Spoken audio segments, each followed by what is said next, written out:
Hello, ladies and gentlemen, boys and girls from everywhere across the world. This is the Low Budget LCS Week 3 on a cool Wednesday afternoon. I am joined by Mr. Tier on his first ever broadcast from the Low Budget LCS. And Tier, how are you doing this fine evening? I am doing excellent. Thank you so much for having me on. I'm looking forward to an epic matchup between the Ribbit Revolution and some sort of spectrum. Is it the fifth spectrum? I believe so. The fifth spectrum makes you wonder kind of what happened to the first four spectrums, but do have an exciting matchup on deck for everyone. Two teams hunting for their first win this season, as teams are getting ready for draft. So I will go ahead and switch over here as ooh they can. My lobby is quite bugged. I may need to restart my client. One moment. No, you are totally good. We'll just keep you posted. I will shoot you the spec link as well, so you can keep up. Thank Oh, you. that's not the spec link. That's my message to the captains to get them added. But again, do have an exciting game for everyone. Again, two teams hunting for win number one this season. Yeah, it can be really rough on the mental when you're starting out. And you're trying to get that team cohesion. You're trying to get on the board, and one of these two teams is going to get on the board. So there'll be a happy ending for one, and a longer journey for the other, and we'll see exactly how that works out. No, 100%. And it's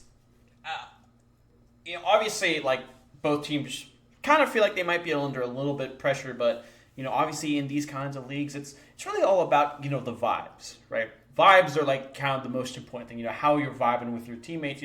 I've seen teams who man, they've struggled, but the vibes were immaculate, and they came off as some of the most legendary teams in the low budget LCS. As we are potentially getting the ready calls. Yes, my client is booted, but I don't want to Yes. click something immediately because it's Yes. Riot has not yet learned to code. Yes. I'm just letting them know that the lobby is bugged. But you do have the spec link. Um, Cool. yeah. So we should hopefully be getting ready into this draft here. Yeah. As I'm sure Chad is seeing all my DMs and pulling stuff on my monitor. Like, this is my first time broadcasting. This is my first time being a broadcaster here on the Oh, Low well, Budget congratulations LCS. to you. So appreciate it. Hopefully you won't have any issues here. My client pulled up. We are ready for draft. Interesting note, obviously, I think the turn of the patch did happen. So should be Yeah. interesting to see what these teams prioritize. Tier, in your experience, what have you been prioritizing this meta right now?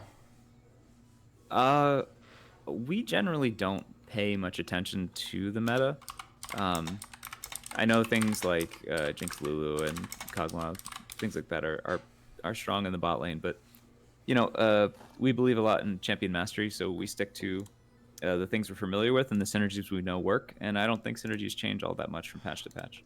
So That's yeah, I think it's just better to go with what you're comfortable with, and the patches will come and go. Yeah, and we do see bans coming out. Interesting enough, Jinx on blue side ban that has been a staple pick. I feel in this meta, especially on blue side. Three top lane bans coming out here from Ribbit Revolution. The Camille, Gnar, and Kale taken away. So try and take away, maybe pinch the pool of fifth Spectrum's top laner, but it will be the Lux B1 here for fifth Spectrum. Yeah, so I think that really it's nice to have a flex pick starting out. Lux can go into either lane. She's a ranged assassin of sorts, so kind of a mid-range mage. So they can either go for an all-in type thing to try to punish, or maybe we'll see a longer range mage that can sort of safely be back. But Varus, very strong early ADC, especially with his level 6 spike, can pump damage, but immobile. And then Seraphine, yeah, that's a solid lane, Varus Seraphine. A lot of poke, a fair amount of safety, a ton of CC coming out in the late game. I think that's a fine lane to go up against the Lux. Yeah, it should be relatively safe. Of course, Lux still is a flex pick, so you could see that kind of go into this mid lane. But already a safe bot lane. Of course, Varus does have build flexibility, so this is not pinching something. It will be the Xayah locked in, so potential for Xayah Rakan here for Fifth Spectrum. That is a staple bot lane. Kind of has been tried and true. Kind of through the metas. Although Xayah has been kind of less meta, or less, I guess, is more kind of meta reliant than the Rakan here. As the Ornn B3 is going to be locked in, so one of the solo laners already picked up for the side of Fifth Spectrum. Ooh, and a quick Nasus response. Yeah, I suppose that's fine. Nasus gets to free farm. Ornn probably can't pressure too much. I like it. Yeah, especially as the game wears on. Nasus' split push threat is gonna be really, really potent, and kind of how Fifth Spectrum will address it. You do have the Orianna getting banned out here, as Ahri is also going to get banned. For the side of the Ribbit Revolution, looks like a run on mid laners here. Syndra is also going to be banned, so taking away lots of these standard control mages. They're very convinced that's a Lux support. Yeah, they are very convinced. They are convinced it is going to be that Lux support. Also, I'm going to say apologies to chat. I am trying to figure out this how to full screen on a Razer Huntsman mini keyboard. I do not have an F11 key. I'm trying to figure out what key that is with the function. Oh my! Look, we're low budget for we're low budget for a reason here in the low budget LCS here. It is going to be the Viego banned away here from Fifth Spectrum, so not allowing a carry jungler through. What will Ribbit Revolution kind of answer with? They do still need their jungler, but they are probably going to hold this mid lane counter for that all-important mid lane. Well, that R5 for that mid lane will be Wukong, so standard engaged jungler for Ribbit Revolution. Yeah, I'm not really sure what we're going to see from Fifth Spectrum here in terms of rounding their comp out. They have Xayah, who's very good against like a Wukong that's trying to all in, as a get out of jail free card for the Seraphine ult. So they could pick a like team fighting, more backwards facing comp here. And I think that's probably the way they're going to go. So it just matters. Oh, but no, we have a forward facing Amumu jungle. So we can look. So now we have basically two teams trying to do very similar things. Press their R's all at once in a team fight. I guess Ornn wants to team fight more than Nasus. He'll want to split. And let's see if they commit to finally another team fighter or someone who's going to be able to match the split with Nasus. Yeah, so gonna be interesting to see. Again, mid laner, you are revealing where this Lux is kind of going. So it will actually be a Vex blind pick. Okay, this is all right. This is interesting right here, because Vex blind is something that has kind of, I've never really loved Vex blind as a can be punished. Yeah, can be punished. I have no idea if what I did helped, by the way. It might have helped a little bit, but did not look like it. I will read up on an article during the game to hopefully be able to fix this. And a Malzahar locked in for Ribbit. Okay, so we have some exciting picks here in this game. Was looking a little bit standard. Was looking a little bit not crazy, but here we go. Yeah, I think. So let's see. If you're the jungler on either side, both really want to get to the level 6 spikes, so it shouldn't be too spicy early. Probably both are just going to full clear in a direction. Wukong probably will full clear down, but none of these lanes have great gank setup pre-6. So I think it's going to be a really quiet game until everybody gets their R buttons and just starts pressing those things as hard as they can. Yeah, and I think that's kind of... I tend to agree. I think Fifth Spectrum also might have a slight advantage, especially when it hits level 6, only because of that Curse of the Sad Mummy, big AoE R. You know what I mean? It's a bigger circle. You know what I mean? Like, the idea that... You If know, we're comparing circles, that circle is quite it large. is a quite large. Vex also has two semi-big circles with her W True, and her true. E. Now Malzahar also has a circle, and Yes, so does Wukong and Nasus. So like we have like a big circle party happening this we game. do. We do. All right. Can you invite me to the lobby, or is that? Hold on. Let me open this up. I might need um um I'm gonna get someone to move down so I can invite you. All right. So that way you can get in there. So you can get in here. There we go. You have received your invite, good sir. All right. All right. Oh, look at them. Both teams decided to move down. How kind. Your I lob. cannot move because my lobby is still bugged. Oh. This is unfortunate. I'm going to just full reset my computer real quick. I Okay. think that's the only way. I will The- ask.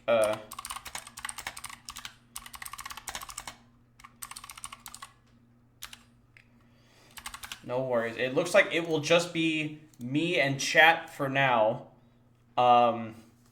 Here, obviously, I know the draft is bugged. I am trying to work on it. I apologize. And yes, I will be streaming it on Discord for him. So no big deal. But for those who are showing up late or can't really tell this draft, we do have it is Lux, Zaya, Ornn, Amumu, Vex for the side of Fifth Spectrum, and it is Varus, Seraphine, Nasus, Wukong for the side. Wukong. Oh, sorry, Varus, Seraphine, Nasus, Wukong, and Malzahar for the side of Ribbit Revolution. So it's gonna be interesting to see kind of how these teams want to play this out as we are getting into champ select for both teams. Remember, we will eventually have the 3 minute change, 3 minute little delay. So we do have a little bit of time, but going to be interesting to see kind of how both these teams want to play this out. Again, you do have a lot of power in level 6, but before that, it is just kind of going to be a farm fest. So strap in, grab a pillow, maybe grab a nice cold beverage or warm beverage, depending on your taste, and get in because we should be in store for a banger of a match. Again, both teams looking for their first win of the season. As we demand gambling instantly. No, that's a mod question. I can't lie. That is a mod question. Sadly, I'm not a mod, so I can't help you out, guys, here. But I am y'all's caster and broadcaster for today. What the fuck? Why are pick bands messed up? Well, we're trying to find a fix.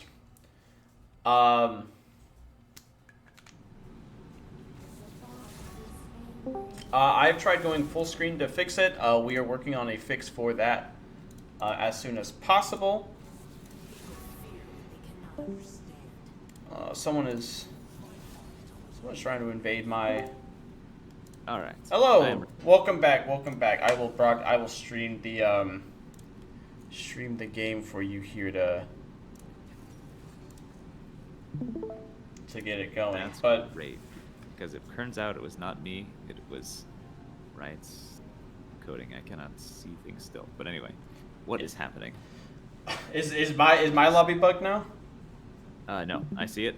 Everything's happening. Okay. I'll just watch it through you. Okay, perfect. Great. Perfect. But again, do have I was gonna say before it kind of all went off. I think with this draft, especially in this mid lane matchup, that is something that I'm going to really focus on. I think the Vex and I think this Vex matchup into this Malzahar, I think is going to be really, I think, the linchpin for Fifth Spectrum. The biggest power that Vex has is that she can kind of roam around the map around level 6. She has really good pushing power before Malzahar kind of becomes this like wave vacuum with obviously all the damage he can pull out. So the ability for Snowflake, Gecko, and then Penguin kind of roam around and make these plays, make them on the Vera Seraphim, make them on this Wukong, I think is kind of going to be maybe the key to get this win here. Now, are you a mid laner? I am a mid laner. Ah, so you're familiar with this matchup then. I am. I have played a little bit of the Malzahar Vex matchup, I must say. Mm-hmm. Yeah, because I would have thought that Malzahar would be able to keep Vex pushed in, but apparently there is a window where Vex has the push and has the roam. Yes, it's like right before Malzahar gets Lost Chapter. Like once he gets Lost Chapter is when he's kind of around level 7, level 8. So that's kind of when like his E just kind of starts one-shotting, and you're able to just kind of get out as many of those crabs as possible to kind of push that wave in. If Vex is not able to get these roams off, I mean, look, then she's kind of gonna be kind of neutralized in this lane, and Vex neutralized and not snowballed is not a great feeling when you're the Vex player. Yeah, for sure. I think in the bot lane, it should be fairly heavily Varus Seraphine weighted. Xayah is a short range ADC that wants to take heavy trades. Lux is a shorter range support than Seraphine is, and unless she's going to hit some miracle bindings, they're going to struggle to really equalize the long range poke that Varus Seraphine can lay down. Yeah, agreed. And I think that's the one thing. Again, the one thing I do remember about Xayah is that she does not like playing in poke lanes, right? She does not like being outranged. No, not at all. Thank you. That was like one of the few things I've ever remembered from like an LCS cast. That's like my one takeaway is like, ooh, that's good information. I should keep that. And so yeah, she wants to play fights backwards, right? And that's why after seeing Lux and Xayah, I thought we potentially could see just a peel team, Peel Team 6. But like, I think Team 6, that's such a good name. Oh my goodness. So yeah. Feel free to take that name. Yeah, someone in chat is writing that down. Like, ooh, that's a good name, and you know they're gonna potentially pick that for use that as their team for next season. Yeah, but yeah, this is definitely a forward-facing comp, right? Like Vex and Amumu are gonna go in. Xayah is gonna be going with them to as best of her ability, and then use her get out of jail free card to try to dodge the Varus Seraphine. I think that probably is the way this looks. And I think it's a very strong team fight. I mean, when you have two teams that want to do very similar things, it just comes down to who has the gold, who is fed. So we'll see who gets those first couple team fight wins, and whether they can continue to take even fights from that point onward. Yeah, and as we are getting loading up in here into game, taking a look at the runes. I know you can't see all the runes just yet. Most interesting thing to note, Nasus, when it does show, Nasus does have the Fleet Footwork and Ghost, so trying to not really like interact and fight the Ornn, but mostly just farm and sustain himself. Obviously, Ornn does have a little bit more damage in the early game, so we'll be able to affect that matchup a lot. The real question is, who do you think is going to win? Oh, the game? Yeah. I don't know. I think both teams have really exciting comps, and I think it's going to come down to a late game fight, and you know those games are always exciting to see here in the low budget LCSS. Hold on, apologize for me 1 sec, chat. I'm just going to make sure Twitch chat is pulled up on my second monitor so I can see things. So apologies, dear chat, and but no, yeah. So good rune set here. Lethal Tempo on the Varus, so he is opting for that on hit and not full poke, which I think is interesting. I don't hate that decision. He's got a bunch of pretty beefy tanks that no one will be able to cut through if he cannot. So I suppose that's a good rationale for it, but it is weaker for lane. Right. And I think Xayah is kind of like, woo, taking a little sweat off their brow, like, oh, I don't have to deal with poke Varus, because, you know, that's something that gets really obnoxious really fast. I think my big X factor for this game is the Nasus. I want to see what happens if he gets fed. I think that's red side's one of their main win conditions, other than just the Seraphine Varus ult combo. And I don't really think blue side has a good way to respond to it if he gets out of hand in the mid game. So, gonna keep a close eye on Nasus, his stacks, and his kills. Yeah, and so you see already in this early game, again, we're not expecting a ton of action in this early game. Again, it is. Ooh, but unless she lands those nice bindings. Yeah, that is the one thing. No E-Star on the Lux does have that binding, so it does have a little bit more trading power early. So we'll be able to find some good damage onto the Varus, but no dice on any kind of all-in play. Again, just slow early game. I think both teams kind of want that in this game, especially for this Nasus. I mean, I agree with you. This Nasus being able to split push and get stacks and free farm is going to be really important. I feel for Frogs. Oh my god, another binding? Yeah, good binding here from the side of Icarus Feather, which is a great name, by the way. Great name. All right, the first binding goes wide, but this time Seraphine hits her root. Yeah, 2 for 3. 2 for 3 on bindings. I've seen 3 for 4 actually. Oh, 3 for 4. Well, I must have missed one. I must have looked away when she hit one. I'm not using my audio cues correctly. I'm not listening to the game. All right, so both junglers clearing to the same side and finishing their clear, and Ornn has Prio. It looks like Amumu has a faster clear going than this Wukong. He'll probably get to the crab. Oh, it's actually the Varus is falling really low, and first blood gonna go down to Icarus Feather, and Root lands from the Lux and just picks up there the second kill of the game for 5th Spectrum. Nice fighting on the bot side. Wow. Yeah, that's huge, and I really would not have expected it, but with all those bindings coming out, I mean, that Lux is just on. Yeah. But we have a counter gank here from the Amumu. Here's like Amumu. Oh, that's a flash over the wall as Nwaddle took that roll. Yeah, really early. nice movement from the mid laner. Yeah, so good rotations, and we said, hey, both teams kind of want to scale through this early game and take their fight slowly and patiently, but Botside 5th Spectrum said, no, we want to fight early as Chubto jumps in on Snowflake Echo, but not able to find anything. Just a crossover gank. He's going to the other crab. Just hitting off this crab. Vision is starting to get established. Nice deep. There is a nice deep ward. 5th Spectrum on to Chubtoad's blue buff, so could potentially spot him out and check the pathing of the jungler for the Ribbit What was it? The Ribbit Revolution? Ribbit Revolution. That's very good name. I'm not calling them the frogs. Like that's just I like Ribbit, frog, same thing. All right, so Amumu, nice pacing onto his second clear, moving straight through. Wukong a bit behind on that, which means he will be first to level 6, which is going to be huge. We'll see where he decides to commit his ult.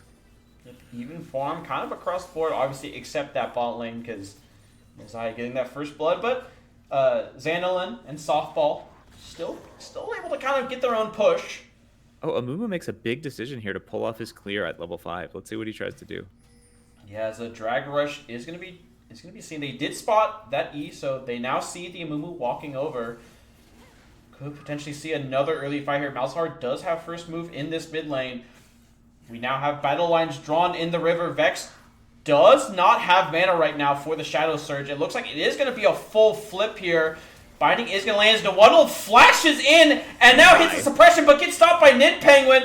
Flashes are about. As Jif is trying to run for his life. Chubto with the flash, but calls it off, and looks like the dragon will be their prize. I think so, but the dragon's resetting. Yeah, dragon. All right, they're going to keep going. Dragon is resetting. Vex has now moved down, but again, still no mana. As Nid Penguin walks up and tries to get the walk-away smite, but not able to find his Chubto now jumps in. Nid Penguin gets through it up, and Softball gets the Ribbit Revolution on the board in a dicey dragon fight, I feel like, for both teams. Yeah, that was a very nice smite win for Red Side, and they get a kill on the back end. Yeah, and a lot of flashes being blown there. Nwaddle, I really like the idea. Jumping in, getting that suppression off. Hey, we can blow this target up, but got his passive taken down just a little too early, and that allowed Muma to throw the bandage on him, throw the roll of paper towel at him, and stop that suppression. Mumu. Meanwhile, the top lane, just tank things. I feel like that's like the way to say it, just meanwhile top lane. Yeah. You know. Blue side has run right back out to start grubs. Kind of clear be damned for both these guys, but I think maybe this will give them level 6. We see Malzahar kind of sniffing around, but Lux is rotated, so this is going to be a one fight for blue if they do engage. Yeah, and seems like everyone's happy to let it go. Vex does have a big power point with that Shadow Surge, and Malzahar still without the Nether Grasp, so not able to lock a target down here. As Real Full Metal, appreciate the tier 1 subscription for 9 months. Appreciate all the support. Here at Alright, so here's that fateful moment where Vex has 6. The wave clear should come in, and we'll see if the move happens. Ooh, the zoom out. Oh, it's so nice. Yeah, I did. I remembered how to do it. I was like, I feel like I'm missing something. I'm like, I feel like I'm missing something. I was like, oh wait, I had to zoom out. That's right. As Silky and Little Christ duking it out right now. But again, these are 2 tanks, so don't expect much to happen here. I don't know. I think Ornn might have enough damage in the tank to kill Nasus if he keeps hitting everything. Exactly, as Silky, good health advantage, but Little Christ should just be able to kind of walk this out as Chup Toads now looking up here. But the Wukong's here for the gank. Oh, E we'll see is if the down. ultimate's committed too. No mana, actually, I believe, for the Call of the Forge God. As Little Christ does pop his ulti. Double knockup is going to land. Little Christ might want to try and get this over him. Decane, put it down, plus 12. Farmed. For the Ribbit Revolution top laner. Yeah, I like it. I like the idea to commit up there. That's a good use of your ult. Nasus is definitely in win condition. Yeah, and getting this Nasus ahead, now sitting at around 3,000 gold, slight gold lead over the Ornn. But you gotta remember, once those stacks keep ramping up, man, he gets a lot of damage. There's a lot of damage in Nasus's kit just from from those Qs. Looks like he's opting for the steel-toed boots, or whatever they're calling them these days. Yeah, something, played Steel Cat, something. They're ninja tattoos in my eyes. Yeah, man, if it were me, I'd be real scared. I'd be putting on Merc treads. This a lot of circles in this game. There are a lot of circles, and a lot of those circles do CC. Yeah. Nugget Lightyear with a good point. They have Nasus as win condition and Wukong for spin condition. Oh, that's a good pun. I do like a good pun. Good bar. That'll get a golf clap from me. Yeah, do we have what's the currency of this place? I believe it's Schmeckles. Schmeckles. Can we dispense them? Do we have the power? Oh. Do we have the power? I don't know. I don't have the power. I'm not a moderator. You're not a Schmeckle dispenser. I'm not a Schmeckle dispenser. I just yell at people playing League of Legends. That's what I do here. Yes. But as again, a little bit of a break in the action here. We've had a lot of action, honestly, for how these comps, what we thought these comps would be, right? We thought these comps would be, kind of hold it off, hey, let's just farm and scale and whatnot. These teams have been like, nuh-uh, let's just keep fighting. Yeah. Ooh, called the... Alright, so we see an engage, a Mumu coming in here afterwards. Nasa's probably going to pop the ult, see if he can outplay this. Yeah, Wither is. Ghost is going to be used here, but that's a lot of CC here coming from Nin Penguin. He's able to potentially lock in Little Christ, trying to run away. The E's not going to land. Silky forced to flash, but picks up the kill for the side of 5th Spectrum, and the feats of warfare go over to blue team. Oh, yeah, I forgot about the feats. Yeah, feats are a thing. It's so weird, by the way, in the spectator client that they don't have, like, the feat tracker. You know what I mean? Right, yeah. They finally added the Autocon timer, which is nice. Yeah. But, no way to track feats. We settled for scraps with Riot Client. Yeah, I mean, I'm sure if they added the feat tracker, it'd be like 7 patches worth of bug fixes, but Yeah. You take what you can get. Meanwhile, Dragon Go went over to red side, so it is a nice trade for the commit. And Amumu's going to be getting second grubs, I think. Ooh, Flash is going to be committed wow. here, but Icarus Feather's still going to be caught here. Stun is now going to land, and a good pick for the side of the Ribbit Revolution as they get the Lux walking through Raptors. That Seraphine ult is just so powerful and so wide. Yeah, honestly, Any corridor you're in. there's a really good binding, too, from Icarus Feather. I mean, getting Softball right as they flash, thought they would be able to get out, but good Seraphine ulti from Softball kind of locks her down. Yeah, that late game Varus Seraphine combo is just going to be so hard to deal with. Yes. Check in on the CS here in this game. A ballooning CS lead right now in this bot lane, 92-78. But I feel like the roams from Varus have maybe contributed to that, but still doing well for himself. I mean, he's not too far behind. So just able to kind of, once he gets that Bork, he'll be able to really duke it out with a lot of the people here, well, on the team of Fifth Spectrum. All right, so what do we got? We got Otacon spawning in about a minute or so. We got a dragon coming up in 2 minutes. Yep. Or no, where are all the timers down here? Yeah, 3 minutes on dragon. Yeah, I know. It's like, so you gotta like squint. Like, what's that saying? Maybe I'm just getting old. I don't know. Hope not, but it's a little train coming down here. May not be seen here. Yeah, Mumu is unspotted as my director camera wants me to really focus in on this tank matchup top lane. As again, this is now the point 2 in this mid lane. Again, Malzahar does have that Blackfire torch, so the shove and just this lane vacuum that Nwaddle has become is... Lux is getting flanked though right now. Oh yeah, they are behind her, but they don't know Mumu is now sitting in this mid brush. Chubtoad is going to jump in, but the first Bandit Tox is now going to land here. The Lux ult is going to be used. Second knockup is going to land here. A stun is going to land on Nin Penguin. Ooh, flashes to try and get on top of him, but not able to, as despite all that, no one dies. Wow.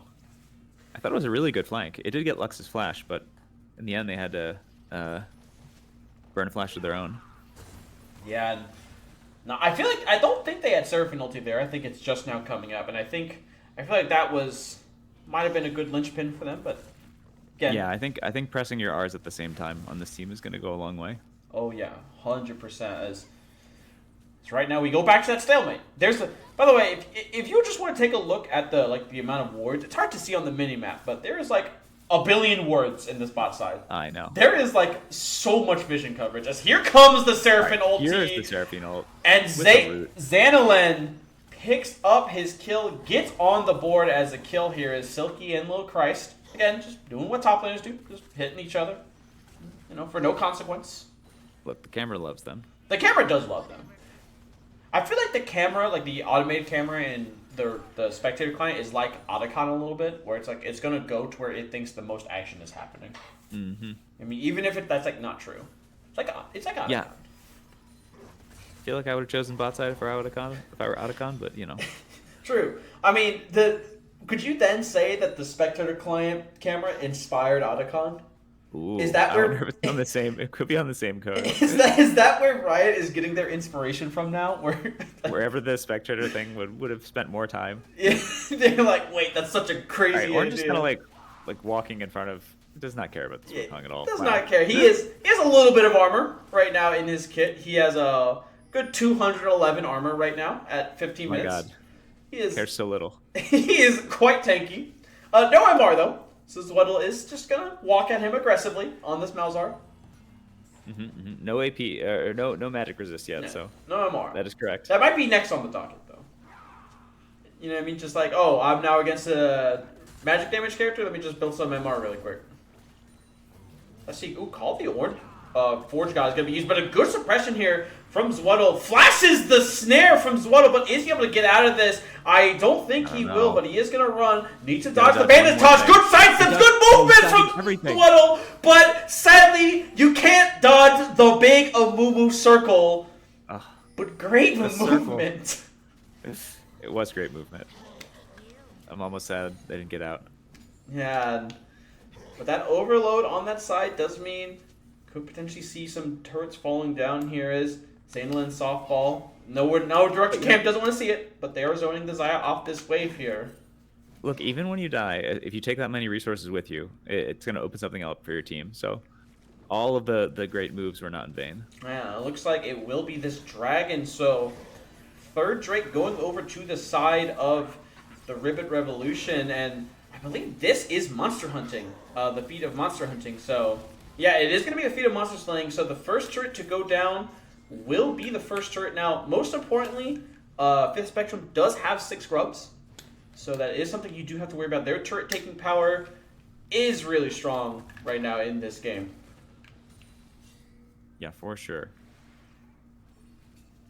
That's a sad Nasus. He wish he had some grubs. He does.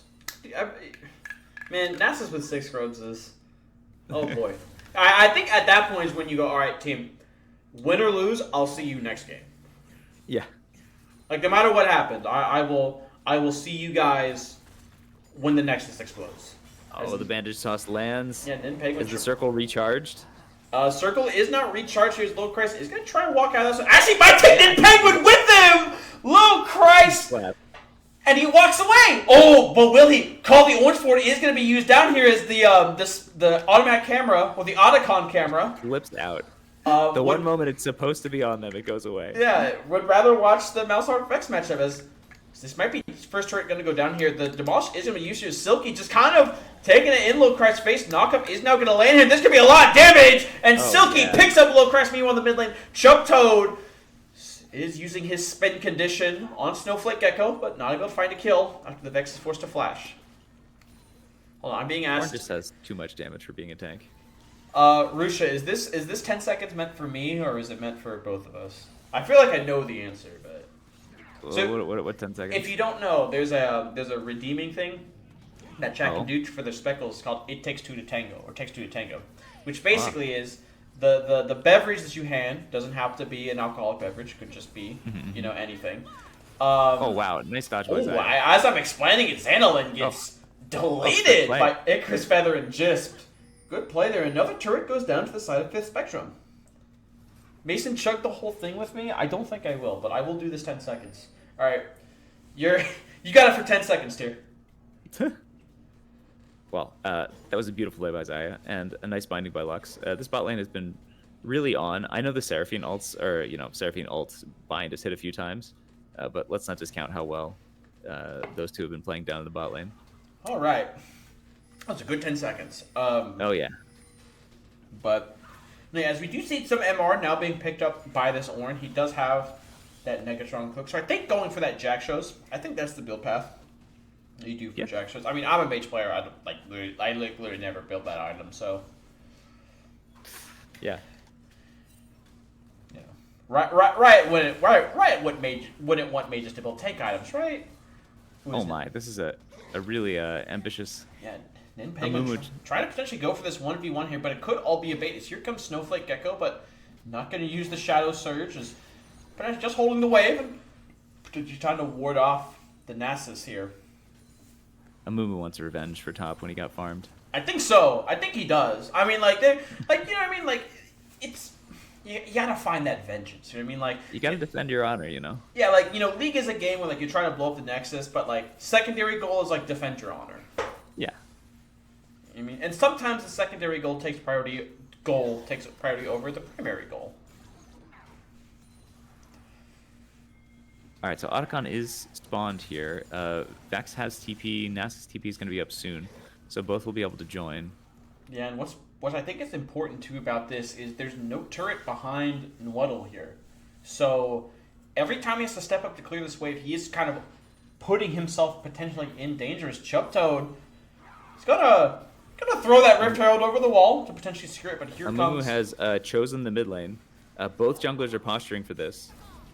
Right now it's oh, flashes in! Just but a great Feather Collar as Xanolin is in a little bit of trouble here. The Lux Aura is going to hit, and the Comet plus Burn takes down the AD carry for the Ribbit Revolution. That was a clutch ult by Lux. That was very close to them getting out without anything. Oh, 100%. That was a great ult. Honestly, great play too. Great counter engage on that flank, waiting patiently, waiting to see if they overextend. Once they did, kind of snap the trap on them. Mm-hmm. All right, Orange just living his worst life here, getting pushed in forever. I guess that's just what a Malzahar do. Yes. Again, right now Malzahar's at that a really annoying point where like he can just kind of like press EW and then eventually press Q and just walk away, and he just cleared the wave. I think people discount how well Malzahar scales. Oh yeah, no, he scales like a monster. Yeah. Because if someone dies, that's the biggest thing. If he gets his E on a low target, it just becomes complete chaos. Because then you'll have your E back up, so you can now have it burning on 2 people.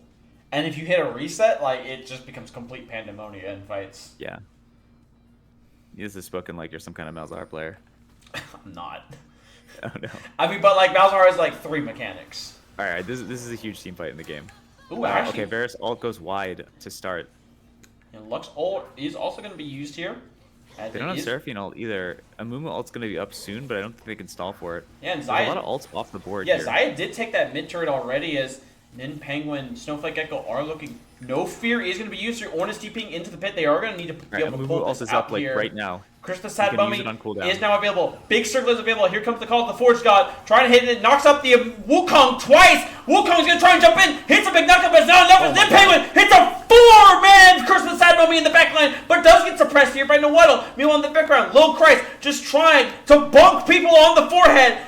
Zaya R is going to be used down. He's getting constantly CC'd, not able to find them as he gets kited out. Another Luxor is going to be available here. Xanolin trying to find it. Silence is going to land, but it's not going to be enough as a 4 for 2 because Noeddle picks up the Ornn in a close team Malzahar's fight. not done here. Malzahar is not done here.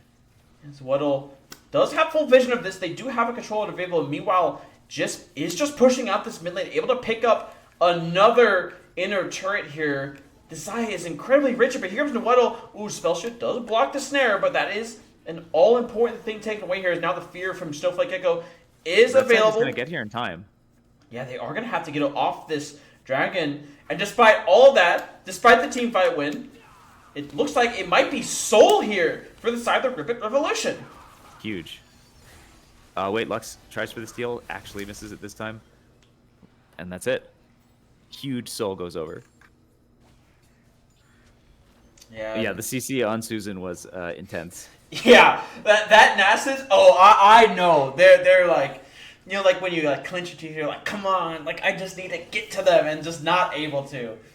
Desperately wants to be next to you, just like every puppy, you know. Yeah, just like wants to be a good boy. Listen, he's just trying to get one of the doggy treats. You know what I mean? Yeah. He's like he smells it. It's in your pocket. You know what I mean? Like. Yep, and they put him in timeout again and again. Yeah, it's so sad, honestly. Really, yeah, tragedy. Chuck Toad is gonna find Silky here, and again, taking a look now at the gold spread. I mean, this Zaya is incredibly rich, but Malzahar equally as rich. I mean, those two are the 2 richest people. Ornn also with a lot of gold, slightly 1k up on this Nasus, but remember, Nasus does have a lot of benefit. His gold numbers is deceptive because of how many stacks he has, which I believe he is at 510. So not too shabby. This Drake will help NASA stick to people. Yeah, especially with the little slow. Yeah, especially with the long range too, right? The long range engage becomes so more impactful. Silky, speaking of long range engage, call the Forge God right now. is going to use here on softball, but a great charm here from softball. Icarus Feather is now going to fall Xanolin, but does get hit by the Curse of the Sad Mummy. Shadow Surge is going to be going. The resets are out. Just is going to try and walk away from the Wither here. As Chupto's going to jump in. Actually misses it up. Just is going to use the Zaya R here. As Noeddle, slight buffer there, but Noeddle trying to potentially find with suppression is going to land here onto the Vex, but it is not enough. It's an ace for 2 for the side of 5th Spectrum. Yeah, a really piecemeal fight. I feel like people were just sort of delivering their haymakers like in succession. If Malzahar had been there to start the fight, would have changed things, right? Right. Zaya with a really, her get out of jail free card has been used over and over again to just completely turn fights. And that was another one where she was able to buy that little amount of time to be alive. And that was all of the big deal for that. Yes. And I know we haven't. I finally saw the Seraphine Varus combo. It was pretty intense. And then Amumu just said, I can do the whole thing with just like one circle. with my big circle. Yeah. Right. And And so we do see now this Vex, as I actually did not have items up, that is my apologies. Vex, although Vex right now a little strong, does have those 2 burst items finished. Although Malzahar did get that 3rd item, an all important item too for Malzahar in that Riley. It just makes it so hard to play at these extended fights because of all these slows. But right now these fights aren't really, they're extended, but like it's like Malzahar trying to fight 3 people, like an extended fight. It's not like everyone's alive and you're constantly fighting, which is how I feel like Ribbit Revolution wants to fight these. Yeah, I've never been less confident in a team with Soul to actually finish out a game. The gold lead is starting to stack more and more for blue side, and like there's a very real chance that they could just brute force this at the next Elder Dragon and then get a huge. But it is important they do have Soul, right? So they do have these permanent buffs attached to themselves. So again, you still have that potential long range slow to help with your engages, to help with your picks. Speaking of picks, Chub Toad and Silky kind of fighting each other, but here comes the rest of the team. Is Lux finding he's not going to hit, but the Call of the Forge God is going to hit, but the slows might be too much as a knockup, another slight knockup. Chub Toad needs to run for his life. Softball flies over, but the Immovable Chain is going to land. Meanwhile, on the backside, Nwuddle takes on Icarus Feather, and the Immovable gets taken down by himself. Oh, the pick potential on these teams is really insane. You'd think that after dodging the first 2 things that Wukong could definitely get out, but no, when they choose to put their CC down, it stays down. Yeah, and I like the idea from Nin Penguin, but great play from Nwuddle, because I feel like if he doesn't go for that play, just, hey, I have to go for this play, I think they get wiped potentially, and Baron goes to the side of 5th Spectrum. Yeah, for sure. But I don't think Wukong was that out of position. No. So ultimately, it takes a lot of resources to actually get him, and therefore the fight ends up as like a wash. No, 100%. And look, right now, again, what I think is maybe the biggest takeaway from all this too is Lil Christ on this backline, not in no danger from Snowflake Gecko. Again, Snowflake Gecko is full burst. They are designed. They want to blow up this Varus, blow up this Seraphine and Malzahar. But I mean, Nasus is at the point where like he just kind of ignores Vex and just like, I'm just gonna farm. Like if you're gonna sit there and protect your turret, that's fine. Hopefully a spectator client did not break. That would be incredibly sad. Oh, we're back. There we go. Thank God. All right, so we got 40 seconds on Elder Dragon, a very, fairly fast. early Elder. That's a fast Elder, sub 30. Yeah. As build. Yeah, and both teams are posturing around Baron right now. We'll see if something happens. The Vision, I think Lux is drifting over to set up.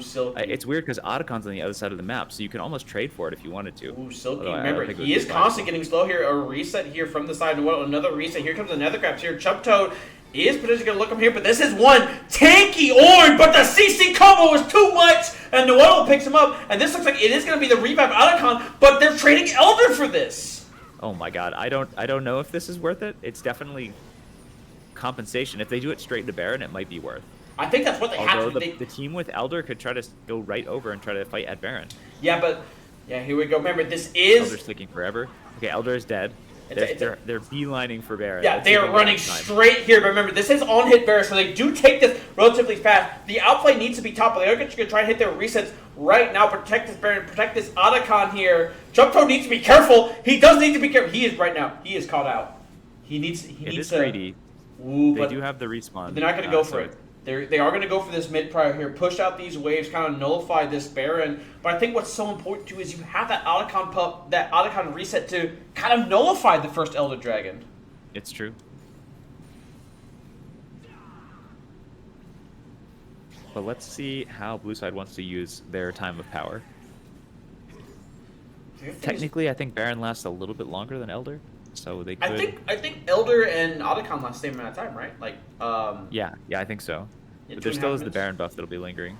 And we're seeing a turret going down here. Turret is Silky. Remember, most importantly, Silky, no Elder buff. It is just 4 members. Excuse me, on the side of 5th Spectrum that do have this Elder. Luxari is going to be used just to help clear this wave here. Again, Amumu, that's a good thing about Amumu too, is if he's not really in danger, Amumu has some pretty good wave clear right now at this point, with like what I call the microwave build. Yeah. You just kind of like stand there and microwave him. Yeah, do your burn. As Nawaddle. Alright, this Vex is in danger of being dove here. Oh, the shockwave is going to land. Might be able to jump to it in time, but Nawaddle does need to be a little bit careful here.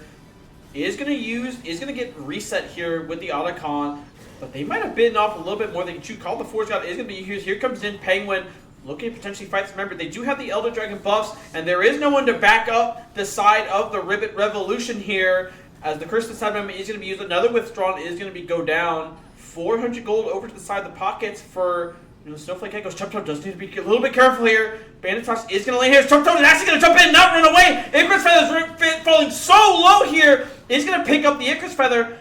Not going to try and go any more onto Chump Toad. All that, 2 for 2. Yeah. It's a lot of action to go 2 for 2, but the turret will go down here. I hope. This turret has been up for so long. It just put it out of its misery. Yeah, there you go. There you go. Okay. Off to turret heaven or wherever they go. Turret heaven, I like that. As we do see 4 items right now online for this Mousehar. NASA's buying a QSS saying, I can't take it with all this CC. I'm just going to get a QSS for myself. Wow. I mean, fair. Like, valid. Yeah, I feel like the turrets could, have little personalities like in Portal. They could talk to us. I feel like they do, like, you know what I mean? Like, they have to. Yeah. For how much, like, for how integral they are to, like, the game, I feel like they kind of have to have a little personality. Yeah, they've seen so much. They have seen a lot. They've seen leagues through its ups and downs in every single meta. Some of them even had just constant lasers. But those are like the weird stepchildren of turrets. You know what I mean? Like we don't really claim. We don't talk those. about them. Yeah, we don't claim those turrets. So we do see again. What's the next big objective? Nothing really for 2 minutes. Both Elder and Otacon buff have actually all buffs are gone outside that Hextech Soul. So kind of back to that even playing field. Xayah is now at 4 items. Big power spike for her. Vex does hit that death cap, actually death crown from the ornament upgrade. Also, again, yeah, I think the pressure is really on red side now really on blue side now to try to get something done before we just kind of even out and one side has Elder or one side has all of the dragon buffs and one side doesn't. I think red side will outscale here. Yeah, because again, I think that's the biggest thing with Vex is so base damage and like number reliant. There's no real percent health damage. There's nothing that helps Vex really deal with these tanks. Now, again, eventually, right, Vex should be able to one-shot things like Seraphim, but again, Varus is going to get a little bit tanky as we do get another slight pause. Hopefully, this is not anything too major, much like the last pause that we had. I mean, both TPs will be up for Elder of these 2 top laners, so when that happens in a minute 30. But prior to that, Nasus could potentially join a play, but I don't think he wants to. Pretty sure he's just trying to push down as many turrets as he can. Yeah, this would be a disaster if the spectator client crashes right now. This would be a complete disaster. Was it giving you trouble no, as you're trying to load up? Not really. I mean, but hopefully. Sometimes this happens when the teams pause. I think so. We might give it a little bit more time. I might just like hop out and like rejoin the try and respectate it. Yeah. From the, but we will give it a little bit of time here. Also important to note, all ornaments right now are out from Silky. So everyone does have their ornament. Yeah, and they have the fancy boots. True. So are ornaments and fancy boots enough to cancel out the Drakes? Maybe. I'm not sure if fresh Jordans are, if they can. That cancels out 4 dragons, but a fresh pair of J's are a fresh pair of J's.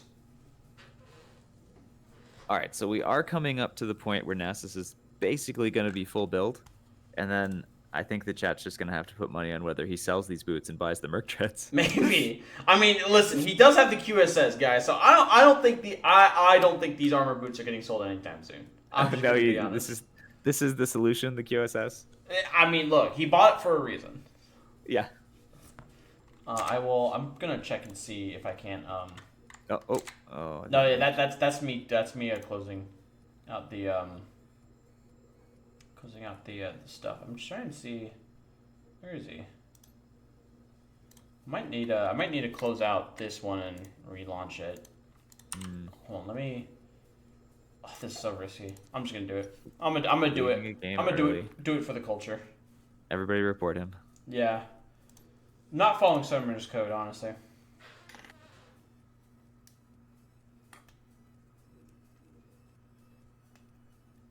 Hold on, as my spectator client is loading, so hopefully we'll jump back into some action here. Apologies for all the Oh my god. the technical issues. Hopefully the spectator client will work for us this time. Ooh, we actually jumped right to another fight. Oh my goodness. Okay. No idea how they got here, but big fear from the Vex. And maybe they'll walk it out here. Okay, I have no idea what happened, guys. I'm not gonna lie. Do you need to tell me whether NASA still has the same boots? Okay, he does. Oh, he does. All right. He didn't use his QSS though. Okay. Oh wow, QSS. So hey, I bet it got some I mean, value. look, he got QSS. And they won the fight. I mean, clearly. They cannot see the game. They cannot see the game. I can see the game. Yeah, hold on. That is weird because I have game capture set. I'm not sure why it's. Okay. Well, you work on that, and I will tell them. Yeah. Red side is now marching down with Baron and Elder right down mid lane. We're still waiting on the respawns from Amumu. My game is now frozen, so I tapped out. I tapped out. That's why. Hopefully I hear sounds. Yeah, I hear sounds. I do. Someone said for the mountain. Oh, maybe. Not sure if this is gonna do anything though, but. Okay. They can't see the game, but we can. Yeah, hold on. Let me. I'm just gonna set this to a display, my display capture, Oh yeah. and we'll do that because hopefully this should work all the same. There we go. All right. All right, there we go. Now we should be good again. Apologies for all the technical delays, but I'm still looking for a game. We're there. We did it. Yeah, there we go. did it. We got it. Now we're just capturing my monitor, but it's fine. Amazing. It's all good. Still no end push though. The Exodia buffs are now online again with Soul as well. Yeah, we need to get down the mid lane and just murder some stuff. None of this beating up on jungle camps. Yeah. There's a nexus to destroy this game. Oh yeah. Ooh, Chuptoad. Speaking of something to destroy here, potentially looking on there, but not able to find the Vex. No fear available right now for this Vex. Shadow Surge is available. Amumu right now on that red buff, trying to potentially see if they can clear it out. Let me zoom back out for everyone. I forgot I had to because I closed out of it.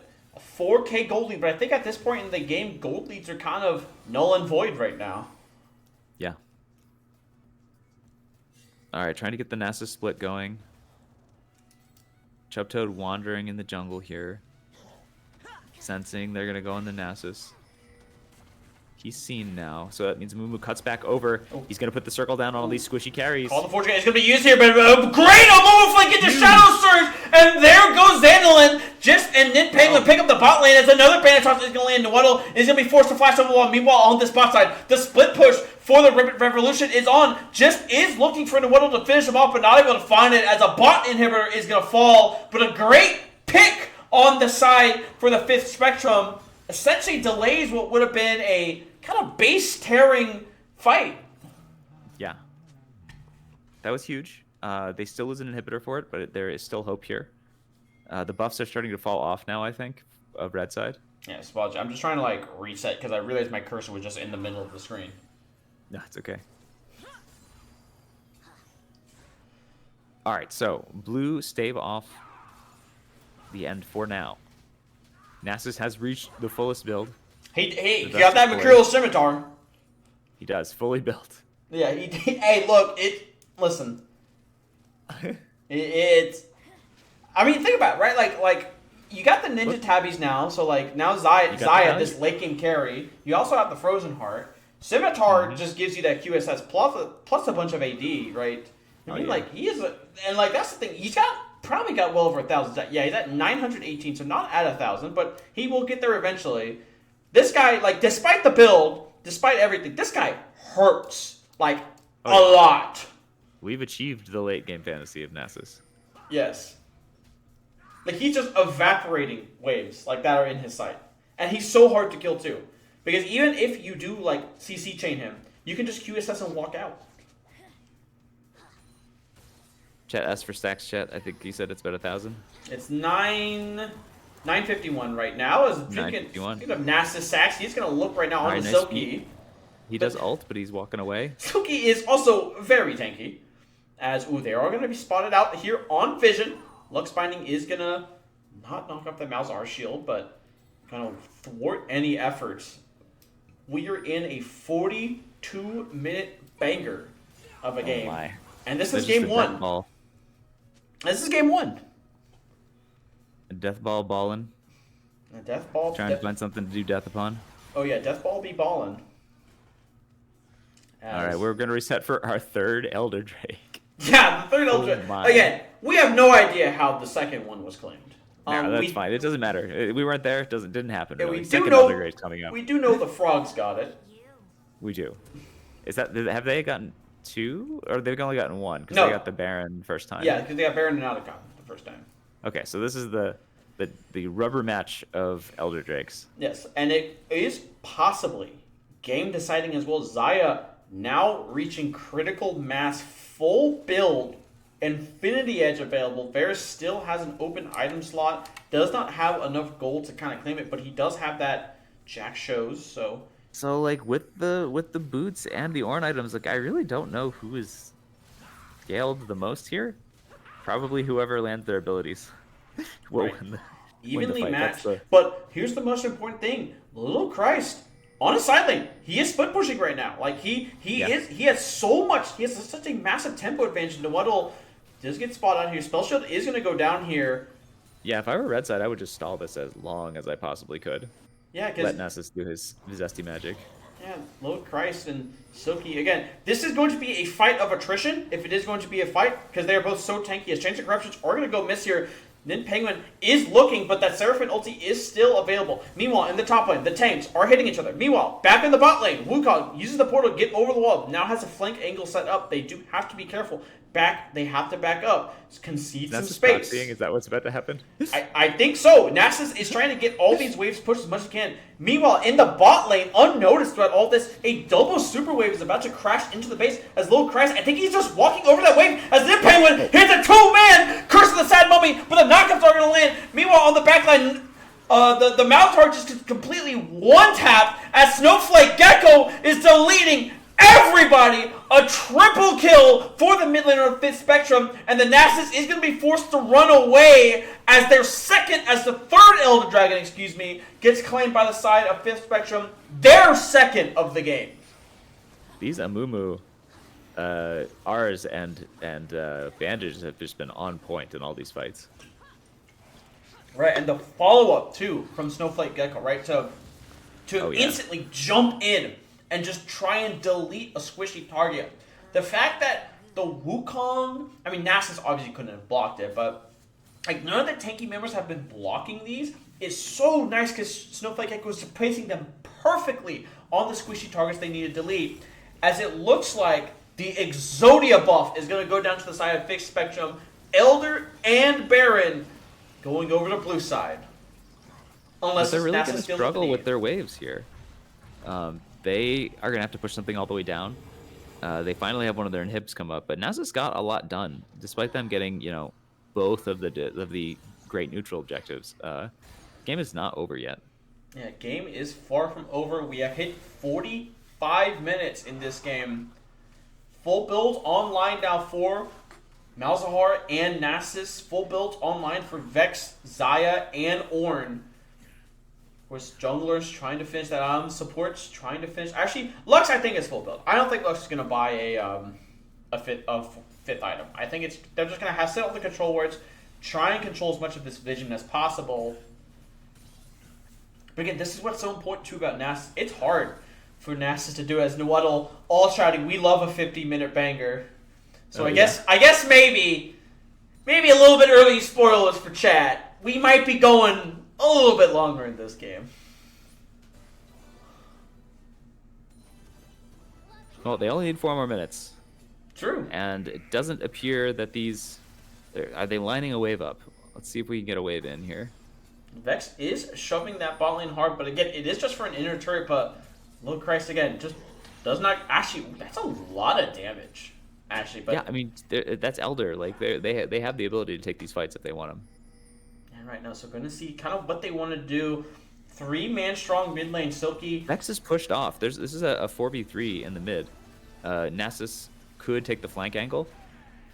Yeah, but through the normal their way. main engage tool, that like melee engage you want to pass the Seraphim ulti through, is not available. But Nasus did have to leave, so Vex might get free reign here on this bot turret. Meanwhile, in the top lane, big wave being crashed in, double cannon wave with Baron buffs. But thanks to the chain lightning, they're able to do as Wither is going to be used here. Fear is obviously gone, and Snowflake Gecko said, sure, we'll check some stats here. Orange going to TP away here. This might be an angle now for the side. Softball is taken so low. Cyclone is going to land. The spin condition is online. Passes through to the Seraphim ulti, and then Penguin gets taken down.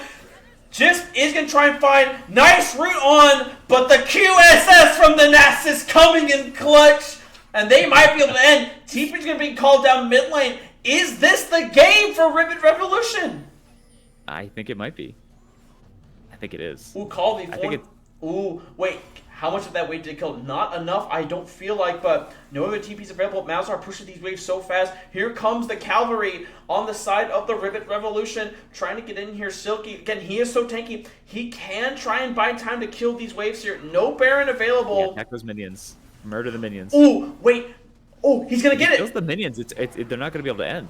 He killed the minions, hits a double knockup here, but Nasus is so strong. Oh my goodness, just completely deletes that suppress, so he cannot do it. And game 1, I think, goes to the side of the Ribbit Revolution.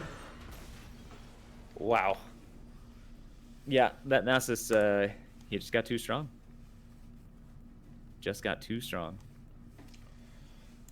Yeah, oh, hold on, my lead client crows, but no, 100%. I mean, that was a crazy game. That was a crazy game to be here and watch, and I mean, my goodness, like you're talking about. What's actually? Hold on, I'm gonna hide this really quick. Oh no, I don't want to remove it. I want to hide it. There we go. As again, just back and forth these teams went, and we are guaranteed one more game of this. I mean, that's crazy. Yeah. Yeah, I mean, wow. Do you remember who he picked to win? I don't think I made a pick. I'm gonna be honest. I like hedging my bets. Yeah. I was like, I think it's gonna come down to some late game team fighting, and I didn't really pick a winner. We gotta ask the chat next time. Yeah, we do. After we get to the next draft, I wanna hear commitment from the chat as to who they think. Although I do think predictions were not available for the side of everyone, as Bear TV is saying Frog Mafia in the chat. Is there an official prediction system? Yes, there is. Ooh. There is, but I believe mods did not have that available. As I'm gonna be honest, I might just for this next draft, I might just roll with like the full screen, the low budget SDS draft wall thing. I think that might be the play, so people can see chat. Yeah. It works. Nobody's gonna complain. They're just happy to be seeing games. Exactly, but an absolute banger of a game, as I realized on the stream overlay. I have a giant image of the team logos. It's an amazing logo. It's such a good logo. I can't lie. It's such a good logo. But no, yeah. So if you're the side of Fifth Spectrum, right? That's a long, drag out game, right? I mean, just where do you go? Like, how do you try and like bounce back, maybe reset some of your mental a little bit, right? Because that's an exhausting game mentally to kind of go through. Yeah, I mean, I think you find solace in the fact that you played pretty well. I mean, both these teams had moments where they looked great, right? Like this was a back and forth slugfest. Um, so I don't know. I think when you lose a game like this, you don't feel that bad, right? The really demoralizing ones are the ones where it's like, 13-0 and you just like FF because you know that the game is over, right? That was not this game. So there's a lot to take from that. Are you looking for any draft adjustments too? Like, are you looking for some things you maybe Yeah, want to change in these drafts? Can you pop up the draft Yes. I I can change my stream. Yeah. I have the stream pulled up. I will change my monitor. Change my stream on Discord. Okay. Yes, there you go. There you go. That was the draft. Yeah, I think. I mean, I'm always in favor of a Seraphine ban. Like, I don't know. I don't think that Jinx is going to be that much different than Varus here. I think Varus Seraphine was actually quite a good combo. Caitlyn's pretty hard champ to play. Banning that out, I think the Seraphine is just too much impact. And if you're going to throw another ban in there, I mean, if you're going to send a tank blind to the top, I would probably ban the Nasus out too. I don't want to see that happen again. Yeah, the Nasus, although he probably did not have much fun in the game, in team fights, just constantly getting kited and CC'd. I feel like as the game went on, like that Elder fight, like he provided so much pressure, and like yes, they lost the fight, but him getting those super waves really won them the game because they did have a big enough wave to be able to then close it out after the team fight win. Yeah, and Little Christ is saying that that he had so much fun stacking, and if I'm on the other team, I just want to take his fun away. That's just how it is. So I think the Nasus ban's probably going to come in here. Oh yeah, I think we might see a Nasus ban. If you're the side of the Ribbit revolution, right? Are you thinking of changing up your bans? Because again, a couple fights go differently. Fifth Spectrum, I mean, they had a good lead throughout this game. The game went back and forth so many times, but yeah. I mean, they had a gold lead for sure, but they kept kind of getting outdone on the neutral objectives, and that just stacked up to the point where they couldn't quite finish out while they still had the advantage. Because I do think that they had, when they were up like 5-6k gold, there was a time, there were windows where they definitely could have pushed through, but if you give it time to go to parity, apparently the sets of dragons are better than the boots and it is true. The Ornn items. Listen, if I was like in like if I was a betting man, right? Which I'm not. I'm not a betting man. I don't gamble, kids. You know what I mean? You don't gamble? I don't gamble. I save through lying teeth. But if someone had like a fancy pair of shoes and like a dragon, I would probably take the dragon in that fight. That's true. You know what I mean? Like, I mean, cool shoes are nice. You know what I mean? They're like, you can like go on the town with them, show them off. Like, you know what I mean? Like, flex on people with the shoes. But like, dragons will just kind of eat you. So yeah, but are you gonna give me like 10-1, 100-1? At a certain point, I'll take the. I'm not sure. I mean, like, I saw the practice report from the dragon. They were having some hamstring tightness, so might affect the line a little bit. All right, so where is this new lobby? Take me to the riot. I'm not sure. I believe both teams are just kind of talking it out right now. As soon as trash talking, what are we doing? I went in on this. I don't know about the trash. I mean, technically, I think I might be able to join team calls. Just like do like the sideline halftime interview. Yeah. Just like imagine that. Honestly, we should add that. I'm gonna put a petition into Buckleberry's Fin now. We should do sideline. We should do like halftime reporting with the teams. Just be like, yeah. Hey, I'd like to know their thoughts. Well, what are your thoughts on this game? Like, what do you think you should improve? And just like, and they just give like the most most non-answer answers of all time. But I'll probably DM Chuck Toad here and just ask him. Send me invite for game to lobby when ready. But no, I mean an exciting game, honestly. I mean, like this was this was an incredible game, and it stinks too because we missed a good chunk of it. We missed the entire second Elder fight. Although I did enjoy jumping back and like. Oh, blue side is making the lobby into the draft. Okay, so just ask them if they are red side. I think they might be red side. I'm just making sure. Because that means I don't have to change much of my overlays. Yes. Okay, perfect. So then what I will do is I'm going to open up my Streamlabs. And we'll do this. Honestly, I like this. I like this draft overlay right here. No paintings, no nothing. Just the frog staring into your soul and the 5th Spectrum logo. Yeah, this Spectrum looks very professional. You know, it does. It's a well-made logo. You know, we can respect that. Are you online? Are you online tier? I am. Or there I was. I was red. I didn't touch my thing. I see. You should see me now. Yeah. Gotcha. And my client is still bugged. Yeah, no, it ain't me. It's all good. It's all good. I will be able to stream it for you. Something bad is happening. No problemo. Here, you can see it, right? I can. Yeah, whatever we did last time was fine. All right, perfect. We'll just do that again.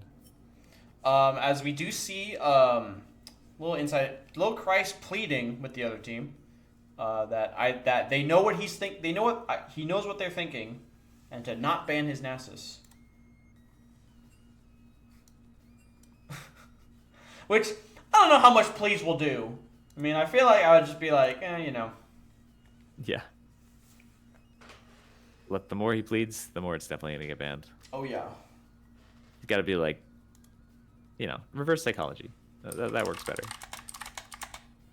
He wants the Nasus ban. He wants the respect. Oh, 100%. It's gonna be interesting to see again. Other bans we did see 3 top lane bans get thrown out last game, I believe, from the side of 5th Spectrum. So we'll be interesting to see on that as deals are being made right now. Someone said, "What if we trade Nasus for Kale?" The shake. Okay. So potentially could see a Kale. But is this type of collusion allowed? I don't see where you can't do it. As we are away here on draft, it is no fearless. Correct, toxic games only. So it is no fearless. A fearful draft. Fearful draft. As we see Jinx, Kale bans. So thus far, it's very very similar bans to the previous game. As Caitlyn is also going to be taken away here. So potentially 5th Spectrum looking at a different top lane ban. It will Spectrum hates these ADCs. And 5th Spectrum might hate the Wukong here. They are thinking about the ban. It was actually no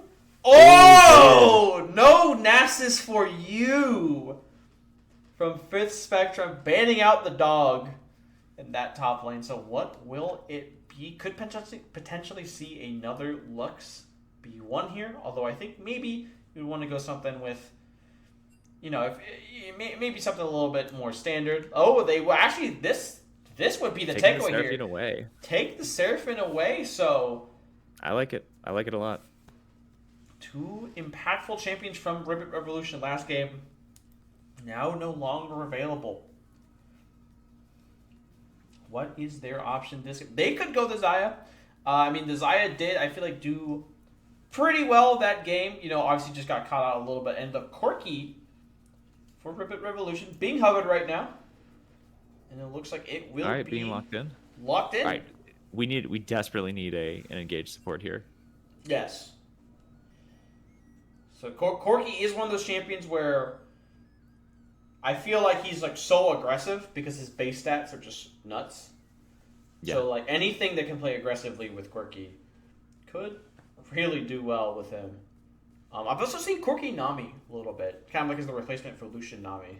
Yeah, Corki Nami is very good. It was actually going to be Leona. Here so it would not. The engage that you were asking for has been locked in.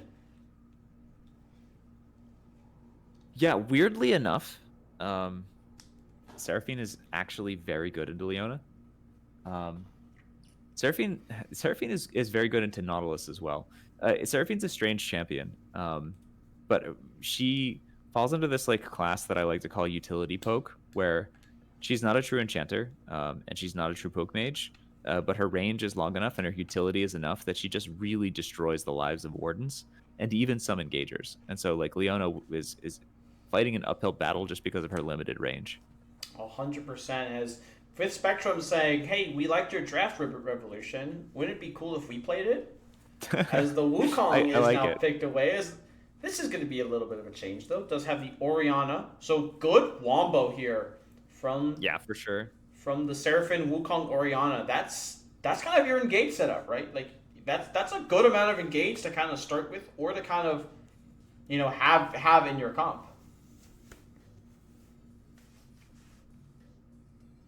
Yeah, I think the only recourse for Ribbit Revolution is to just pile on the engage at this point.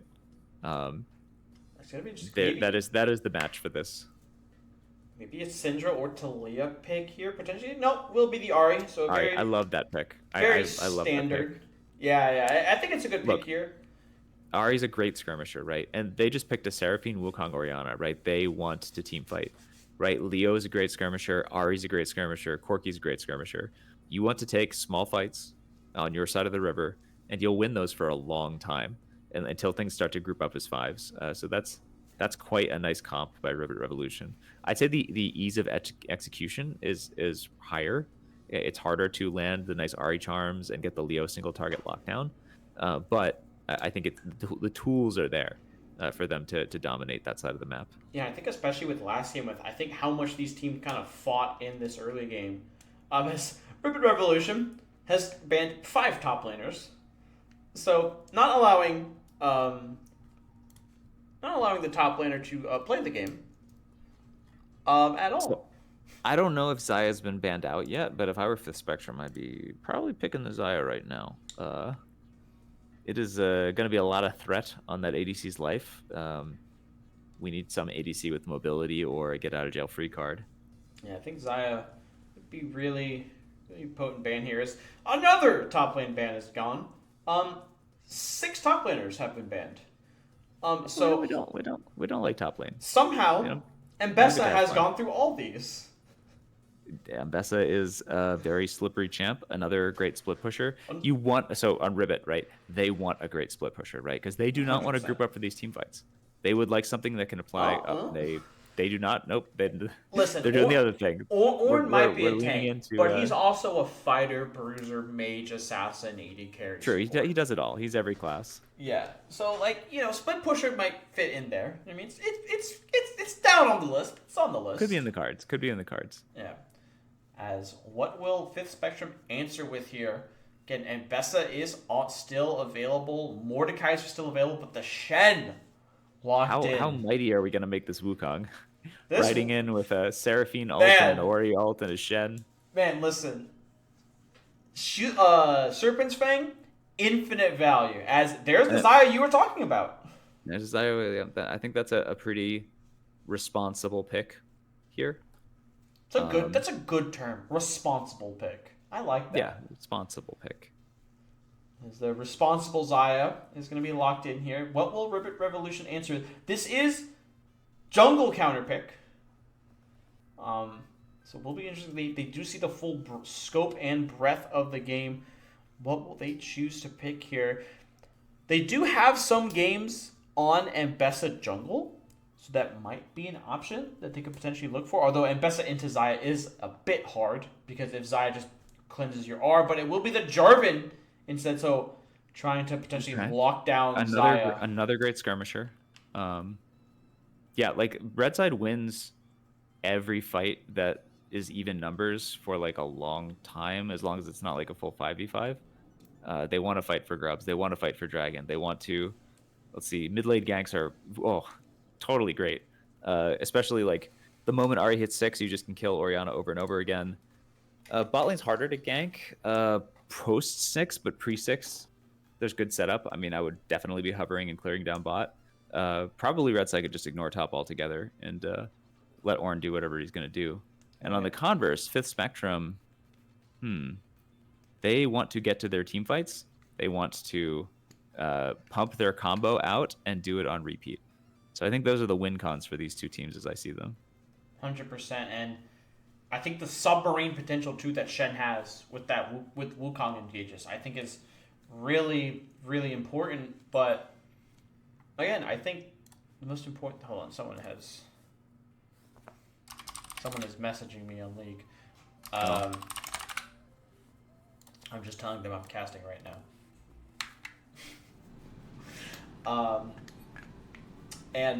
They're asking what ranks these are. This is commercial. Commercial. So it's about gold plat level is what I would say. Gold plat level. Someone has pinned a chat from Blessforce saying this game is our plat emerald-ish league with a bit of diamond sprinkled in there as seasoning.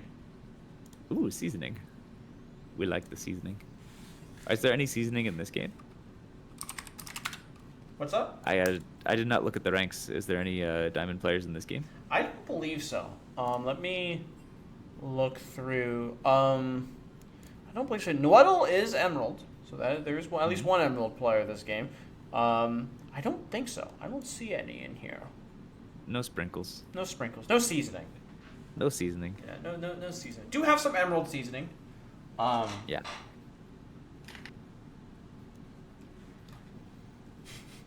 Well, I'm excited. I want to get in the game. I am excited here too.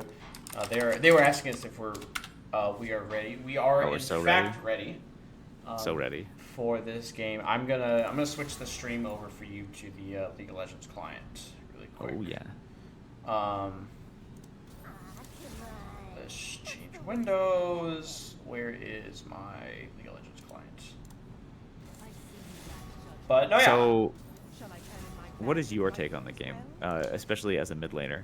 I like that, most people, when they look at drafts, right, you kind of view it through your own position. Right. And so when I'm talking about it, I'm immediately jumping to, like, the jungle, because I'm a jungle support player, so I want to see the game through that lens. But as a mid laner, what are you looking at in this game? I definitely feel like this game, if I'm Fifth Spectrum's mid laner, Snowflake Gecko, yeah, I am like metaphorically or literally on my hands and knees and being like, guys, please cover my lane. Like please like hover around me when I push up, because Jarvan Ari for Orianna is like petrifying. Right. Especially like pre-6, level 6, until Orianna can just no longer need to worry about them in lane. This is a petrifying mid-jungle combo to deal with. There's like no point at which I would not want to be mid lane if I were Jarvan. I'd do red buff, go mid lane. do wolves, one more camp, go mid lane. You know what? Skip your blue buff, go mid lane again. Yeah, whatever. You don't need camps. There's a camp in mid lane. Yeah, guess what? Blue buff worth 90 gold. Mid laner 300 gold. Do the math. Yeah. That's at least 3 camps. There's that silly thing that just happened where they detect whether you're lane swapping. Oh, that's right. Does it affect early jungle ganks? I don't know. I saw some tweet where someone just passed through mid lane and it was like you're not allowed to be here, and it put the tower the split push thing. Yeah, up. It's super annoying. I had a total blowout around top side red buff on red side, where all the teams are going in on each other, and me and my ADC ended up mid lane afterwards because we're no health and the minions were just there, and it immediately said that we weren't getting XP. We had to book it back to bot lane. It's really awkward when you end fights at level 1 in awkward places. It feels like such a we don't really know how to fix this response, so we're just gonna throw a band-aid on it. You know what I mean? I don't like it. It's a gimmick. That's the word I'm looking for. It's a gimmick. You know what I mean? It's like a gimmick. You're forcing something. Yeah. I remember when League didn't have a meta, right? And then we discovered the meta, and then Riot discovered what they wanted to be the meta after we discovered what the meta was, and then people started to discover new metas, and Riot's been like, no, and we we've chosen the meta we want. I've We will now. oftentimes said it's like the game is almost becoming like, especially at super high levels, right? Like in plat leagues and emerald leagues and leagues that the low budget LCS kind of fosters. You know what I mean? Mhm. We're still kind of around like there really isn't a meta. Like anything can work. You know what I mean? Yeah.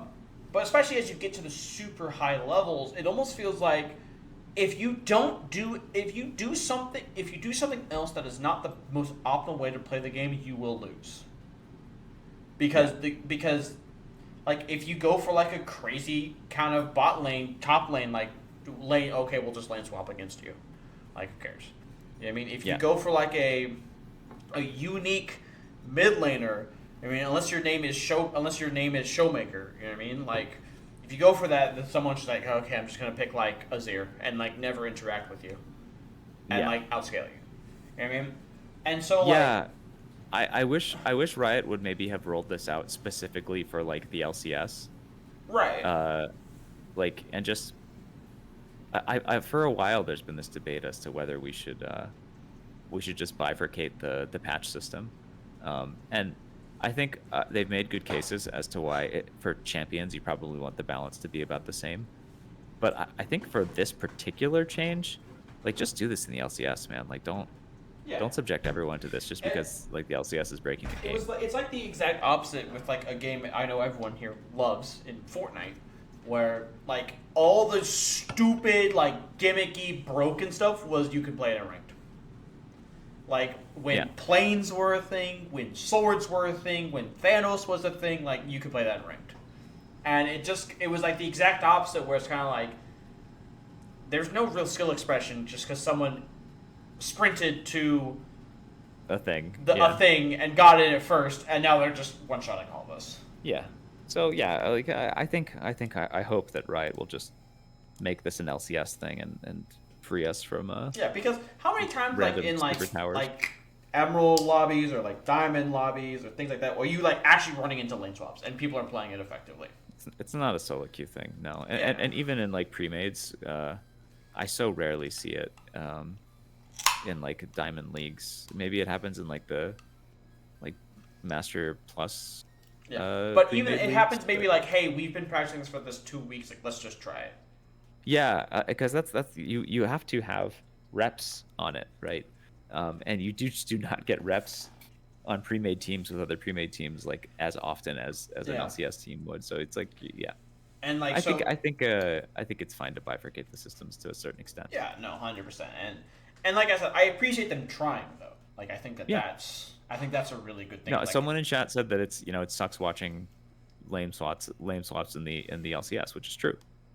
They should do something about it. I just think subjecting everyone to it in this case is No, yeah. All right, we beat this horse to death. It's we dead did. horse. We did. Anyways, we got frogs. We got Fifth Spectrum. Yeah, well, this is not about horses, man. This is not about horses. We got frogs here. Hopefully my game capture works. I think I might need a swap. It looks great. Oh no, it looks bad. Okay, let me swap to my monitor then. My display capture. This should work. Let me move it down. There we go. There we go. That. Right, I will say the skin game.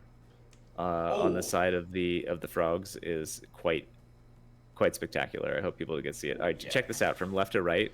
Right, we have the storm. Right, we have the clouds fading to the Ahri, and then the sunlight on the right side. Like that's like they planned those skins. Oh, yeah, and then you have Baskin Corky.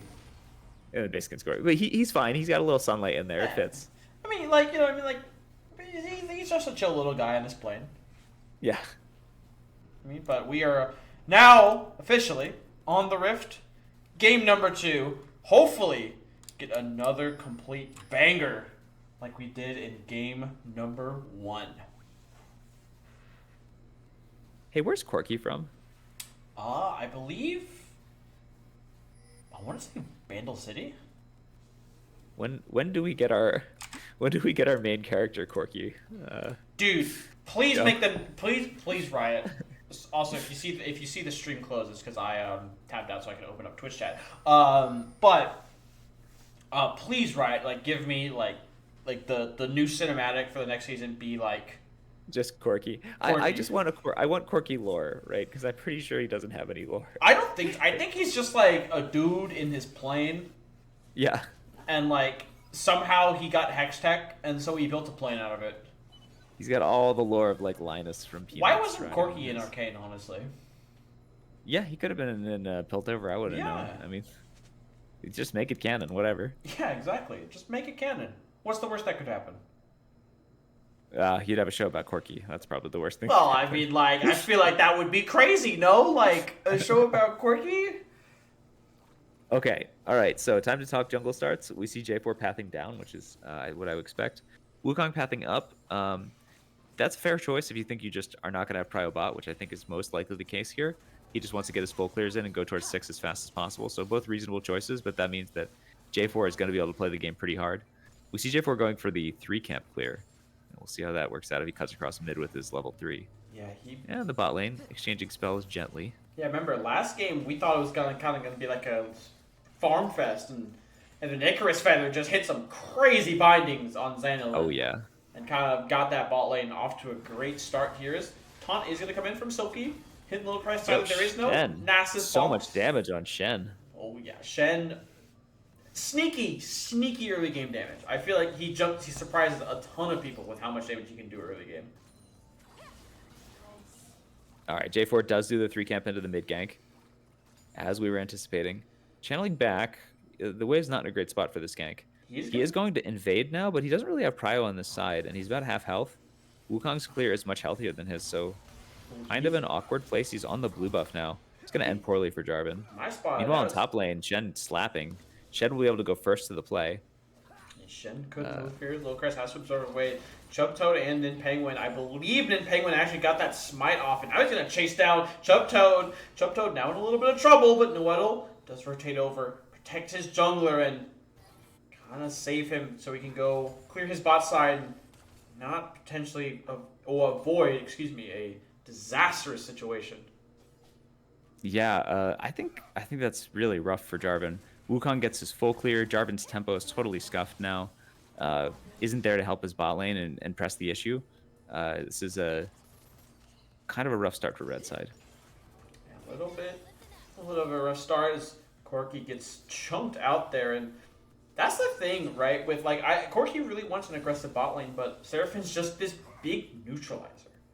I mean, doesn't. Seraphine is extremely good against both of these champions. She has the range, she has the poke, she has the utility. Oh, Chris. Oh, but Leo finds the engage. Corky doesn't have the follow-up, so he can't Valk in because look at his health, it's gone. Oh, he has the a barrier. barriers. Walk away. Yeah, I mean, just great stuff here from Jisp and Icarus Feather. They're gonna get a good CS lead off that's able to crash this wave into the turret. Corky does back and grab the tier, so just again starting that scaling. We didn't ask for predictions in this game, but if you want to make predictions, you totally can. I don't know. I do know this. That charm goes a little bit wide here. Snowflake Gecko does still have his flash, but he's going to run straight to this Wukong here. He's going to land. But Nin Penguin... What'd you say about Orianna? Please cover me. Yeah, there you go. Wukong kind of covered her. Able to save flash, which is very important in this lane. Is good combo there onto the Ari, but no one has any men. But it's Wukong's turn now. But wait. Leo's here. Here's Leo. Oh, Flash is going to be out. Nun Penguin, great flat. Oh, Noeddle. Excuse me. I was combining. Nin Penguin and Noeddle kind of like fused there in like my brain. They became one player. Was Little Christ now does have a health advantage on Silky, so we're able to get this wave in, but Silky is totally fine as long as they do not fall here. Silky's kind of in a bad way. He doesn't get to reset here now.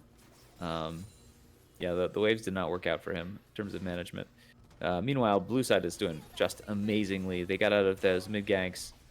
Bot side's doing fine. I think that Orin wins this super hard. Ooh, Silky, but he did dodge the empowered W. Does have the flash available, but the last bunk from the hammer, not enough.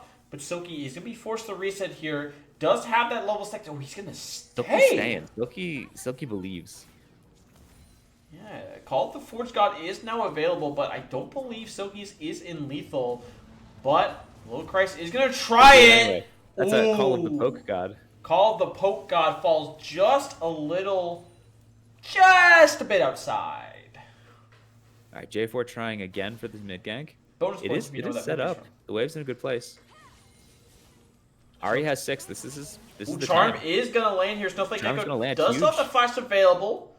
Yeah, that flash that they saved from last time means that she gets out. Yeah, that is the Ari Charm, but that's the power of this Ari Jarvan, right? They want to scrap. They want to find these angles. There's another charm. Goes a little wide. Snowflake Gecko is safe. Does have full mana and does have that shockwave, keep in mind. So Waddle does need to be a bit careful here. Because again, one misstep, one little overextension, and that shockwave's going to come down. That thing hurts. Oh, yeah. All right, so things are going pretty good for blue side. They get out of that mid gank. We're trading objectives, which they're totally happy to do. Wukong is about to reach his level 6 spike. And the bot lane has been totally dormant, which heavily favors blue side. As, ooh, not a bad attempt from Maker's Feather. Honestly, not at all to potentially get that as Little Christ and Silky. I was going to say Silky's trading sitting on- out, but they're tanks. Silky's sitting on his R now, so that is true by chat, pointing out that gonna be hard to get the picks. Yeah, and Ornn is not a big, like, hey, oh, I'm so worried about Ornn getting all these resources because, like, it's Ornn. You know what I mean? Another great block from Silky. Man, Little Christ not able to really convert on these W auto combos. Silky's done a really good job managing that W, keeping the sword near him at all times. Does have this wave shoving into him now, so just need to be a little bit careful. So here comes the shockwave, and then Penguin is coming from behind. Is this going to be a straight up solo kill for Snowflake Gecko in that mid lane? Huge. Orianna lands her damage and just autos to death, but Leo wants to potentially commit her flash here. Used here is going to land. Cataclysm is going to be dropped down, but Softball picks up that kill and gets the frogs on the board. Yeah, good run by the support to match. Yeah, but meanwhile in this bot lane, I mean, a huge CS lead is opening up right now. Yeah, no, Corky's living his very worst life now. His power needed to be exerted a bit earlier than this. Yes, Little Christ and Silky doing what tanks do best and just kind of hitting each other. That's the funniest thing too. Is like when like you go back and you see the damage numbers and you're like, dang, Little Christ and Silky, most damage in the game. And then you're oh wait, it's Shed and Ornn. They're just like hitting each other. Oh, they're hitting each other. As we do see Chubtoad walking over, but he is just here to cover. I think just cover Little Christ, make sure he's able to get this under turret, but Wukong, excuse me, my goodness, coming straight from base. Yeah, so we got a little lull here before the next set of dragons and grubs come up. But yeah, I think Jarvan, if I were him, I'd be going repeat gank on that Ori. Because we got no flash there for a little while longer. Spirit Rush is now available. Yeah, it's time to do the thing. Leo knows it's time to do the thing. Leo's going for it. Yeah, Leo's already in the area. Wukong is clearing his top side. Might look to path down, but no camps are available. Leo's for still him. level 5 though. She was not able to get any XP, so it's gonna be a little bit hard closing the distance here. Ari's gonna have to lead with Spirit Rush. Yeah, and this is kind of the worst position you want your wave to be in, where it's like right in front of the opposing turret. You can't safely walk up to clear it as Orianna, so you're having to kind of sit way back. You know, if you roam, then you're going to drop so much minions and XP, so you're kind of like stuck in no man's land in your lane. All right, Leo's committing so much time here now. She's going all the way to top. Oh, they're lane swapping up. Oh, I didn't even notice. Yeah, they are going to So bring... lane swapping away from the dragon with 2 minutes to go. Maybe they're going to try to get a quick push on this turret. Yeah, and I think... But wait, does the lane swap, like, alarm going to go off? I don't know. I actually don't know. That's a great question. I feel like if Jarvan shows up, the lane swap would. Like, I think if one more person shows up. But I don't know. Yeah, I don't know. It yells at you. It actually puts it on your screen. So we'll see if they like do an awkward thing and try to It's stop just it. like my car. My car doesn't tell me I'm lane swapping, but it yells at me.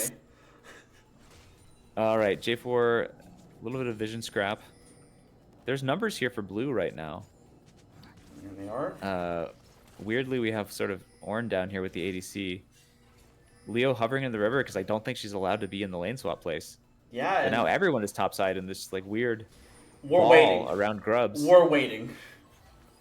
We are. It's a giant vision war. It is. It is. It is. It's like World War One. We're in the trenches right now. These We are are the in the battle trenches. lines. As just been low crisis, you know, kind of feeling each other out in this lane. You know, hey, I'm See, this is walking. a matchup you don't get to see very often. Yeah, I It's don't know how ABC to. laning against. If I was the Zaya, I'm like, guys, I don't know how to play this matchup between Owen and Zaya, but All right, Grubs this are. this is a pivotal fight for red side. Yeah, I Grubs. think blue can very well just walk away from this and not take it, but like It's Icarus red Feather. really wants something to happen here. Yeah. This is like their strong time. Yeah, Icarus Feather is hunting here, so actually a knockup is going to land here onto Jibs. Okay, that's not a fair champ. I don't. Yeah, just take a big chunk of damage. The assassin, tank, bruiser, fighter, mage. Putting in work onto Jisp there. Okay, As- do we finish the grubs? Why is the No! grub symbol still up on my screen? No, they grabbed one. They grabbed one, so We that grabbed way. one. I think Okay. they grabbed one because they wanted to prioritize this dragon. Are we But getting feats? Is that what it is? Is it feats time? I don't think Oh, they we can still haven't get even feats. gotten we haven't gotten the 3 kills yet. No, yeah, no feats have been claimed. Like you can't get monster hunting here because you need to Yeah. finish the objective. Oh, well, technically 3 grubs counts as a thing. But yeah, you're right. Blue side technically has 1. Oh, so here we go. Ball is now on the Wukong here. Nwaddle is on a flank angle. Chuck Toad now taking space. Nun Penguin is going to jump in. And here's the big engage from the side of 5th Spectrum. But a great Ornor potentially saves the lives. But the feats of warfare go down to the side of 5th Spectrum as it's a 2-0. And the dragon is theirs. Ooh, Spirit Rush actually going to land here. Just forced to cleanse out. Nwaddle just hunting for that pick, but not able to get it. And that is a great team fight on blue side. We said that was their strength. We said that that's what they wanted, and they managed to achieve a nice, even 5v4 there, and they crush it. Yeah, a great engage. I mean, a wonderful engage by Nin Penguin and Icarus Feather and Snowflake Gecko, just snapping their fingers and just deleting 2 people from the side of the frogs. That's Chub Toad and Nin Penguin duking it out now. Complete item is finished on Chub Toad, but here comes Silky hovering over the wall. Nuddle is also hovering over the wall, but Chub Toad will be forced to jump out. Importantly, though, a grub has been secured, so this will not be the feats going over to the side of 5th Spectrum. Yeah, and now if you're sitting over there on the Toad side, it's an uphill battle. This is an uphill battle now.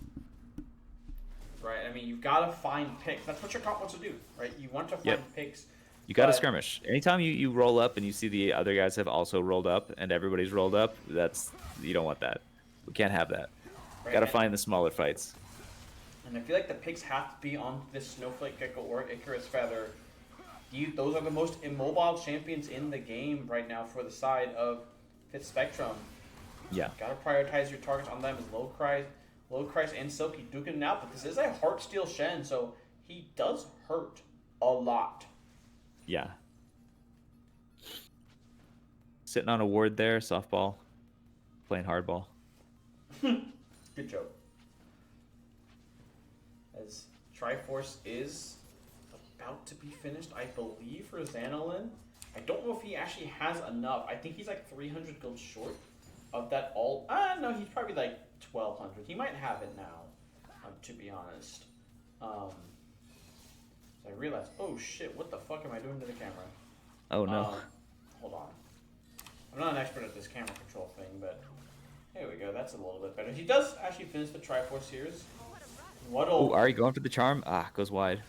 A little bit wide, but would have potentially been a solo queue here. But that Spirit Rush is now gone. That all-important pick tool that you need is now gone. Wukong is hovering in the area here. Snowflake Gecko is falling fairly low here. Meanwhile, the Alacon camera really wants us to focus on this top lane. I don't blame him. Low Christ and Silky training out. Taunt is actually going to land here. This might be a solo kill. Oh, huge. Silky picks up the kill on the Little Christ and Din Penguin. It's going to flash in. Remember, does have still does have flash, but it's not enough. Oh, that slapped. looked crazy. That looked insane. Was it a nice smack? I have it on here. That looked insane. Ari looked so far away on my screen there. That was crazy. Oh yeah. Oh man, but great plays here from Fifth Spectrum. Got themselves. They're back in that position they were in. In game one. They have the lead. They have good advantages right now, but And this time they have the objectives. They have the grubs. right. They have a Drake. They're feeling pretty good. About to get a Rift Herald. Right, and I feel like a lot of it stemmed just from the priority that Icarus Feather and Jisp were able to get on this bot side. Right? Yeah. I mean, it's not letting the cookie Yeah, I said it was going to be a very hard lane for them. It definitely was. But let's see if Jarvan can turn this here. They got to dive this Xayah. She does have her get out tool, but they should have enough CC to be able to do this. Awesomes are See if they can available execute right the now. dive. Xanilin takes a turret shot. Here comes the potential Leo CC tanks. as the Shen Correct. is going to come down. Xayah is actually going to come out just in time and a flash away from Jisp, but he is going to fall here. But this should be a lot of gold going over to the side of Silky. 1 kill, 2 kill, 3 kills going over to the side of the Shen. You think she's alone, but they have a Shen. Yeah, Silky so clutch with that Shen. Instantly came down as soon as he saw the engage come down. So Shockwave is going to go a little bit wide here. Noel does still land the charm as the blue turret is going to fall. So a little bit of gold back in their pockets, but man. And that was so close to being a completely burst Xayah without able to get her ult off. And if that would have been the case, it would have been a very clean dive. But just that sliver of CC miss, and then she's able to fly through the air. Yes, Shen's able to drive. Speaking from experience, I bet 100% that Xayah was mashing the R button for her life. You don't think it was a skilled wait, just like knowing exactly when the moat would be? No. I can speak from experience playing Xayah a lot. Screaming as you press the button. I'm like, I'm dead. And then you get like, holy shit, I'm alive. All right, so it's all coming up blue side here. Yeah, blue side find themselves a good advantage. But if we do know one thing about Ribbit Revolution, they aren't afraid to take fights. And they aren't afraid to find ways back in this game as softball. Zenith Blade just barely misses as... Yeah, another dive situation potentially here, but I feel like Nin Penguin sitting here, going to cover it. TP is going to be used bot lane here. Yeah, they're all important. Oh, they're going to look for is it. up, but Wukong wants this dive. Ooh, Wukong, 2 minions are left. Ooh, flash in Their from team's softball. arriving. Ooh, the minions are about to die here as Nin Penguin dodges the solar eclipse and a great extension on the encore. That's weird. Now the fight breaks out here. Huge Wukong plays. No one else dies. Everyone just gets out of it. Yep, And they walk away. We go back top lane to watch the tanks hit each other. A little Christ, though. I think this is going to end poorly for Little Christ again. He decides the same. Yeah, well, dash away here. It's the prize now. He's in dive range. Big I think he's Spectrum completely in as the dive taunt range. is going to land here, and Silky goes dominating on this Shen. Oh my god, Silky wants revenge. No Nasus to save you this time, boy. Yeah, and Silky, keep in mind, I can also say this from experience. Silky is like, oh, he is feeling so good right now. They banned 5 of his champions. Every ban was used on a top laner, and he is popping off on this Shen Leo with still. the engage though, but there's 3 here. It's going to be rough. Quirky cannot go in. Yeah, Xanilin just not able to find the engage. It just does take a big turret shot to the face, but nobody dies. But again, more priority right now. They're playing with so much prio and just suffocating the side of Ribbit Revolution right now. Yeah.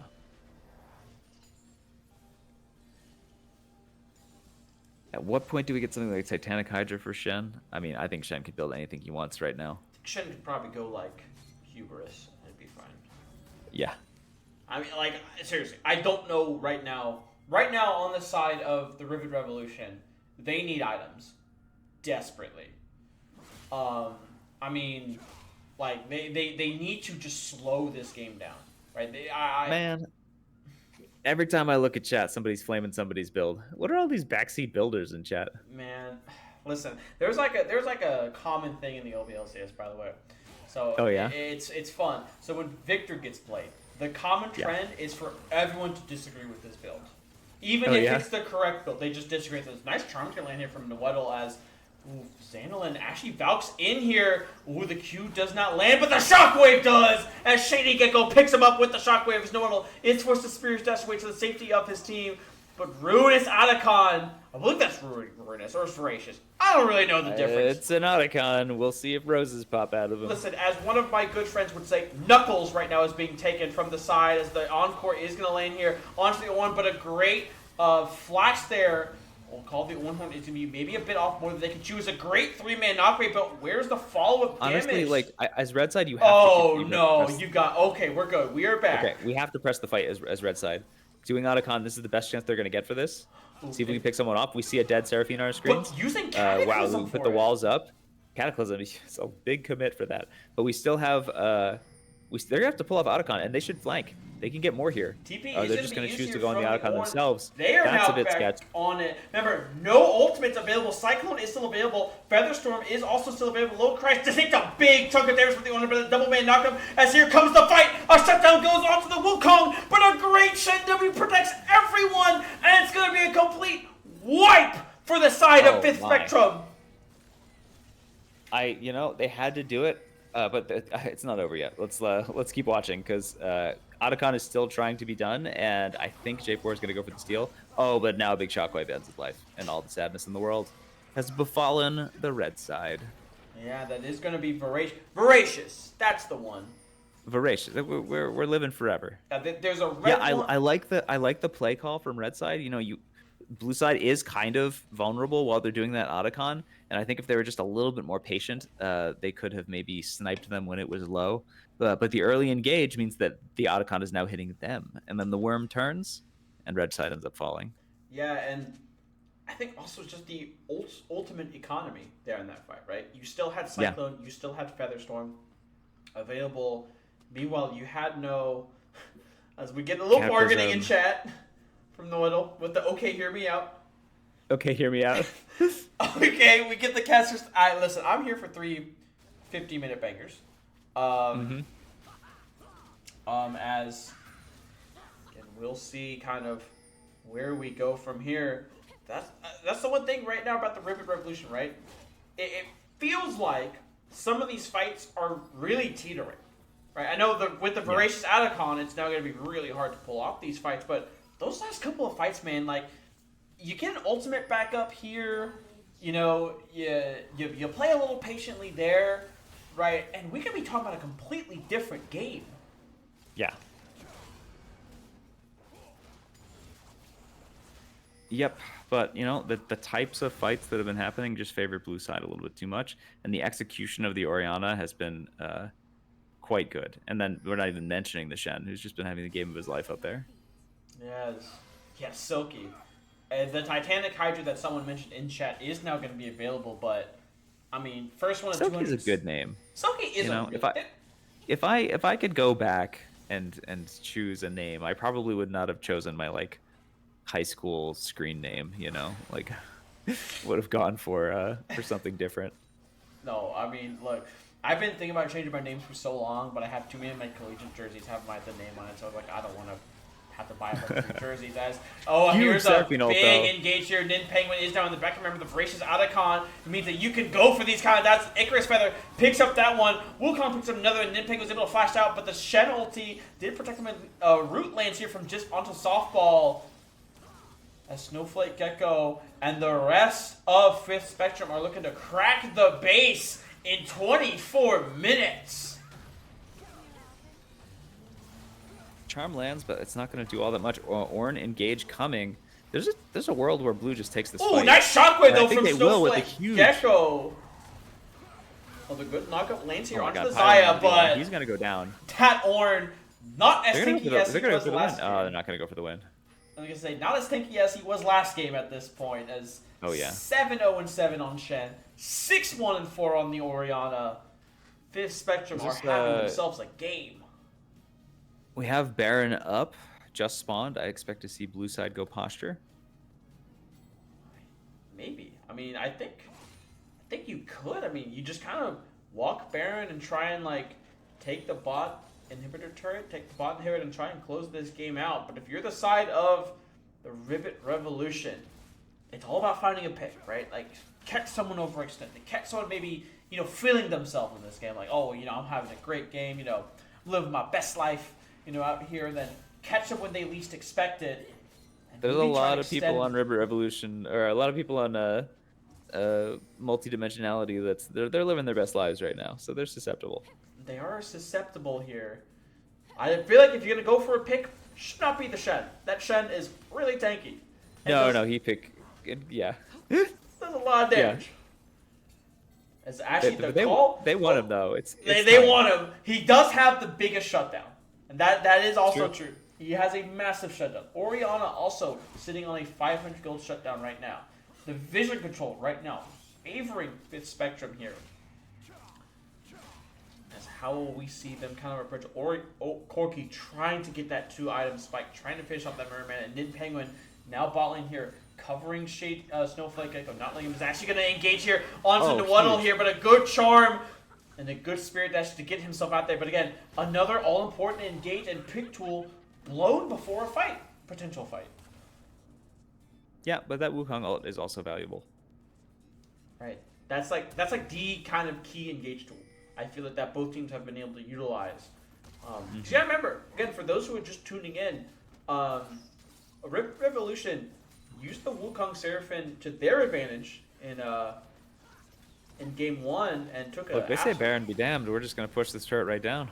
Yeah, they do have 5 grubs, so they do have the extra turn taking power. Softball, he's looking on a flank here, but not able to find one as they are just kind of drawing the battle line, saying, we know you can engage at this point, but Chubtoad is looking for a flank here as he finds 3 in the pick, but a great Seraphine ulti is going to charm him up and slow him down, and a huge shockwave from Snowflake Gecko catches almost the entire team as Little Christ is going to knock up and run away. A charm from the Nwaddle, but I don't know if it's going to be enough as Fifth Spectrum, is 4 members strong, able to flash and Spirit Dash away as Nwaddle picks up a shutdown for themselves, but the Xayah free hitting the turrets, and we're going to a game 3 here in the low budget LCS. Well, that's as good a fight as you're going to get from Red Side, and that Orianna just outplayed once again. Yeah, and we mentioned it after the game, what's the mental like? You go through this long, drag-out game where there's so many calls and pressure situations. They handled it perfect. That was about as perfect of a kind of like reset mental. Takes to totally bounce back from this. Exactly, as we take a look at the damage sharps, and wouldn't you know it, the top laners did a lot of damage. Yeah. I want a stat line of just damage in team fights, please. Thank you. Yeah, please. Come on, Riot.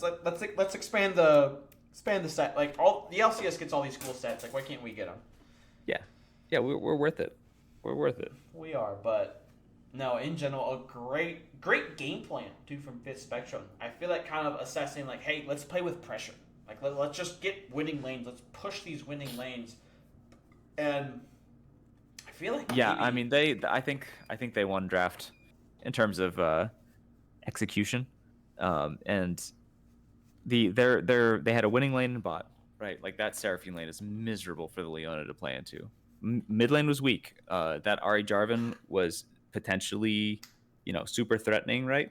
But Silky just like turning top lane into his own little like beating factory was huge for the top side of the map, and then the Jarvan Ahri just couldn't quite execute what they needed to do in order to get a snowball rolling. And at that point, right, the those Seraphine ults, those Orianna Wukong combos, once we get to a certain point in the game, they're going to win every team fight, and there's just nothing they can do about it. 100%. As sorry to break up the great analysis here from Tier, but we do have a redeemed thing of Bear Facts with Bear. Now Bear is in chat, so I don't know if Bear like wants me to do the Bear Fact or like if he's what's a Bear Fact. So Bear, known owner of High Alert, provides Bear Facts. Now, like I said, he's in chat. I know he's in chat. So like I'm wondering like is he gonna do the Bear Fact or like am I gonna do the Bear Fact?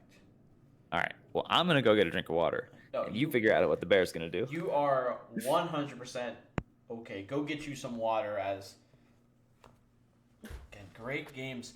Again, now the other thing is you flip the other side of the coin. Like, if you're Ribbit Revolution, you're one step closer. You're right there. You can get your first match win, and you have a game like this. Like, hey, it's got to be a talk in that team chat. Like, hey, let's reset our mental. Let's take a deep breath. We still got another game, right? Let's just go back to what works. Let's maybe change up. Let's take blue side. Let's try and prioritize this Seraphim. Let's try and prioritize this Wukong here, and get the things that worked for you, right? I feel like they had a lot of good ideas, but the execution maybe was just a little bit laggy. Maybe if they were a little bit quicker, a little bit more concise on these plays. And if you're Fifth Spectrum, you're saying like, okay, we know we're probably not getting these champions. What are some things that we can pick instead that kind of fulfill these kinds of same pressure situations? As I'll settle for a zoo fact with a zoo. So let me Google some zoo fun facts. So fun, interesting zoo fact. Over 105,656,000 visitors went to the 202 out of the total 355 zoos responding institutions in the United States in the year 2002. The most expensive adult entrance fee is $58 into Safari West in Santa Rosa, California. The most expensive child entrance fee is $29.99 into SeaWorld at San Diego, California. The oldest running zoo in the world is the Vienna Zoo, and I'm not going to try and pronounce this, but Schönbrunn, I believe that's the name, that's how you pronounce it, which dates back, Vienna and Schönbrunn, which dates back to 1752. Those are some zoo facts. Albino Cow, can we get some frog facts? I can interchange that with some frog facts. I can do some. What bear fact did I miss? Oh no! So they settled on he said Silver Spade, the man who redeemed it, said I'll settle for zoo facts with zoo. So I gave them some.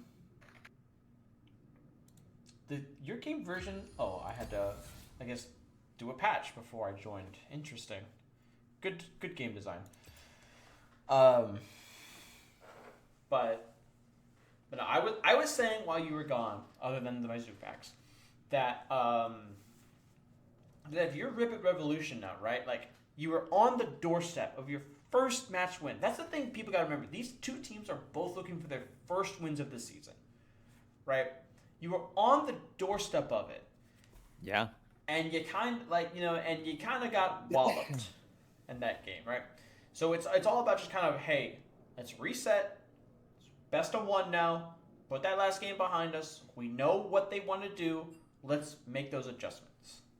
All right. So who had blue side last time? I think it was Silky. So I think the Toads have returned to blue, and maybe the Seraphine is going to be a prio pick here. Maybe. Potentially could see the priority, because also see it banned, which is going to be interesting, because you're going to kind of potentially leave open a Jinx or a Caitlyn or a Nasus. It's true, but I would ban the Nasus away for sure. If I were just thinking about the draft, I don't want Nasus getting played against me. But I do want to be playing the Seraphine. That'll probably get banned out by the red side team. Just do not want to see that. 100% could potentially also see a when I get the draft, I will be streaming the draft for you, Tier. Sure. Oh, speak of the devil, got the spike link. Just put it over here, and then I gotta.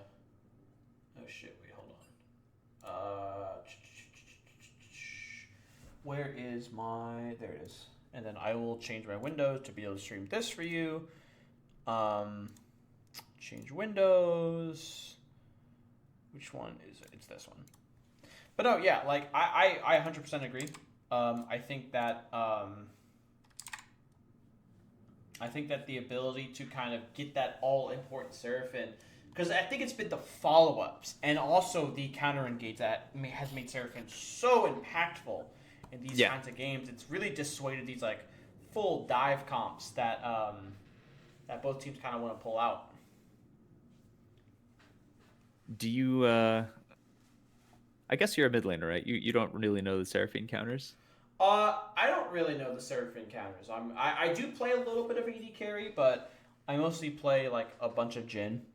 So like, Yeah. you know, Seraphine, oddly enough, just gets countered by better poke. interesting. Um, Better poke or just straight enchanters who outscale her. So things like Um, Lulu.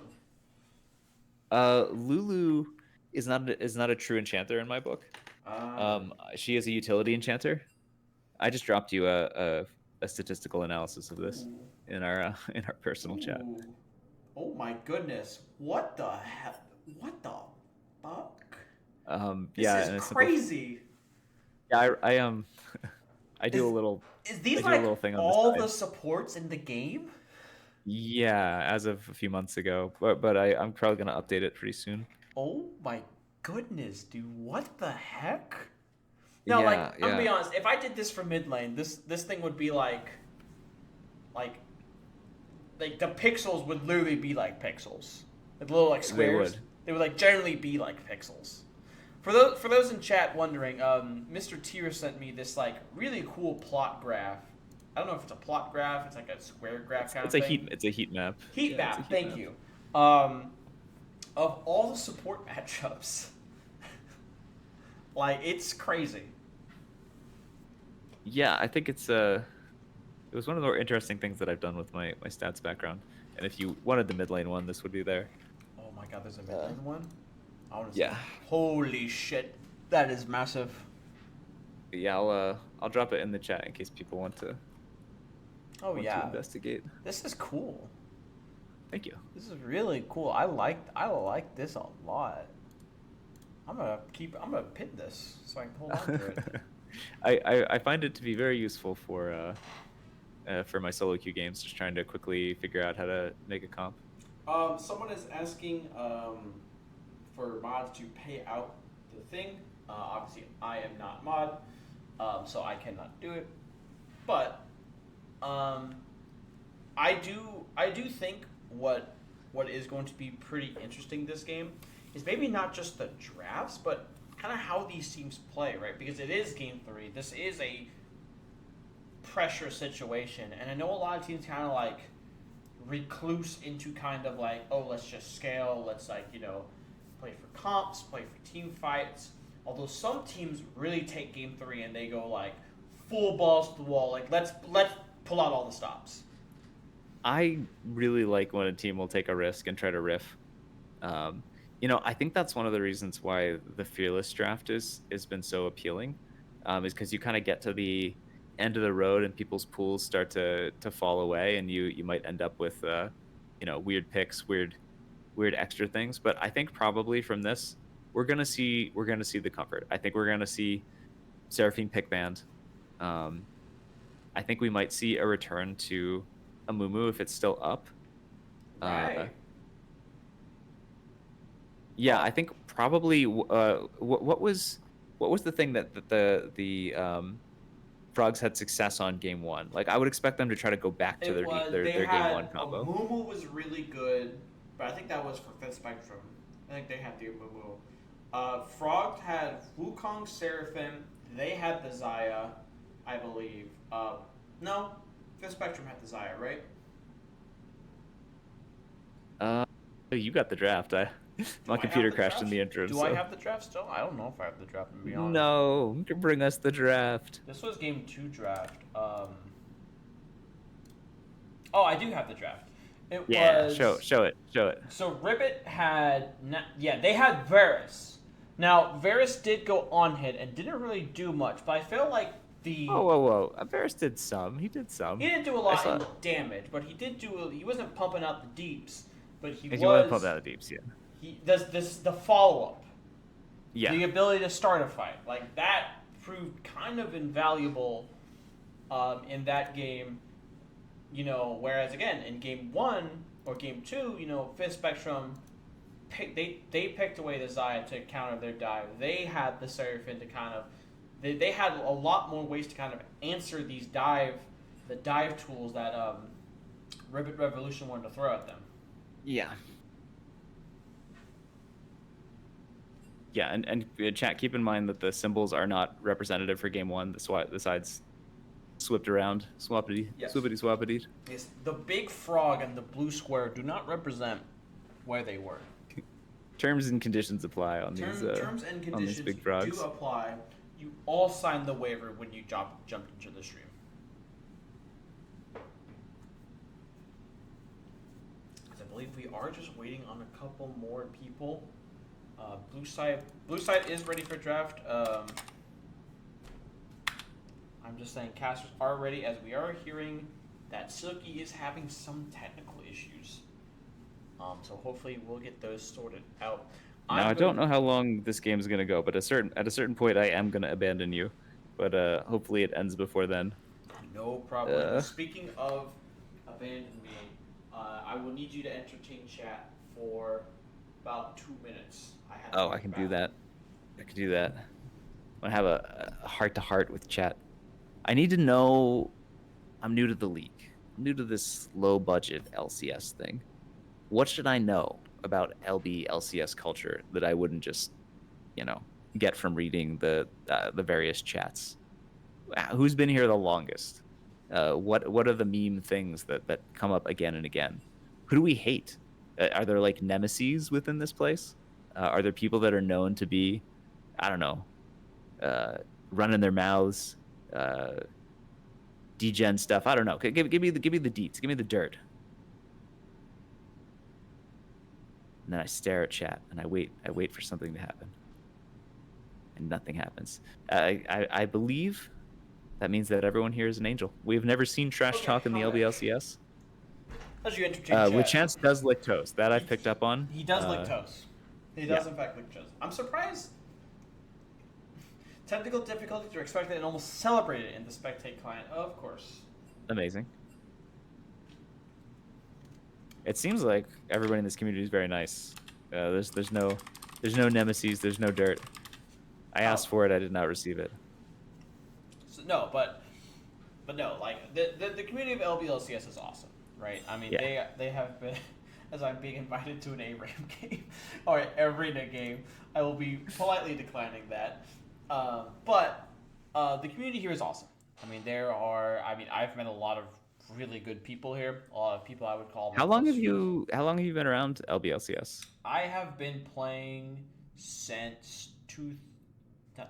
season 10 was my first season. I've been in the server for longer, but season 10 was my first season.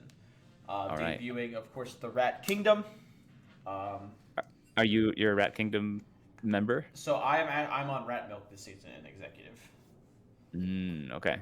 It kind of worked out weird where some of my old teammates went to, what is now CEO when we were in financial. Yeah, I was gonna say, aren't there multiple Rat things going on? Yes. So the official Rat Kingdom teams, because there's a lot of teams with Rat in their name. But the official Rat Kingdom teams you have the Rat Kingdom Emperors, the Rat Kingdom Princesses, the Rat Kingdom Lords, and the Rat Kingdom Jarls. Isn't there Eaters of Glue, or is that somebody? No. That is That's Lane not a Zero. Rat Kingdom. No, that is... So, I believe you're in CEO, right, Tyr? Yes. So I believe you will be facing off against the Rat Kingdom Emperors. Okay. Yes, with my dear friend Mr. Beamer Sticks. Mr. Paper Sticks. Well, see, listen, but Beamer Sticks is he's a known. He doesn't play it anymore because he thinks it's bad. Fiddlestick support player. Oh, memes, my boy, memes. I too was a Fiddlesticks one-trick support player. So they took my crow away from me, I cried bitter tears. And so I think we're gonna be remaking the lobby here. I followed him to the jungle, which is why I became a jungler, because I couldn't play him at support anymore, and it broke my heart. And then I jungled. Yeah. See, our So what's funny is sometimes we'll still run it back when we play with like when we'll just like do it together. We'll do the old Fiddlesticks Jin because despite me being a mid laner, I have almost a It is the million. best. It is the best combo for him. Yeah. It's what he wants. It's so when you hit that fear though on like new Fiddlesticks and you follow it up with a deadly flourish. Oh my god, Very nice. it's great. Um, I gotta say, I'm still trying to make it work. I think probably right now is the most viable that Fiddlestick support has been since the big changes, really. because of the new rune in the blue tree. Oh, actually, Uh, Arcanist. yes. Yeah, because he Now, doesn't have to build malignants anymore, right? yeah. Now, like secondary, I'm jungle secondary, right? So like the build for Fiddlesticks in the jungle right now is Arcane Comet because that rune is so good. Right. Um, People are just running it. So that's the build he has to go bot lane most of the time anyway because his poke is so pathetic that in order to make his E do anything at all, you have to have Arcane Comet. So That is true. His E is a very, very neutered ability from Dark Wind. it's so bad. It's so bad. It's so non-functional and it hurts me. Well, so one of my favorite things is because I started playing some Fiddlesticks because of Memer Sticks, and so one of the oldest counters in the world was when they locked in Fizz or Vladimir, you play Fiddlesticks into it because you were like, Oh yeah, Fiddle can drain right through the yeah, it was so tether right through funny. those things. Just walking up to a Vladimir and just pressing W. Yeah, What's he gonna do? nothing. Yeah, exactly. Now, okay, it looks like we are potentially. I think this is a new draft link, I believe. So I will close out of this one, and then I will stream the new one for you. But Oh my god, you're playing like 5G chess over here. I am. I am. This is actually it's actually not. So I have so a little background. I have 2 degrees in broadcasting. So this In is broadcasting. yes. I got Oh man. my bachelor's in broadcast production, and then I got my master's in digital media production. I am not qualified. Yeah. So this kind of stuff is like very normal to me. Where I'm like, oh, well, nothing's working. I got my degrees in data science, if you would believe it, which is why I'm Nice. fiddling around with data all the time. No worries. I currently work as a sports information director at a Ooh. university. What sports? What the sports teams I cover because I'm the head. So I cover our football team. I cover our men's basketball team. I cover our volleyball team. I cover our baseball team, which we're in baseball season right now. Oh my god. I cover beach volleyball and I cover women's golf. Those are my sports. Those are like actual sports. Oh yeah. So. That's a lot of leagues to keep tabs on. Oh yeah. Well, so thankfully it's like they all kind of play in the same conference or like league, I guess. So it's like, and I kind of already know like their schedules like ahead of time. So like I can plan out. Like Wait. okay, like when I need stuff.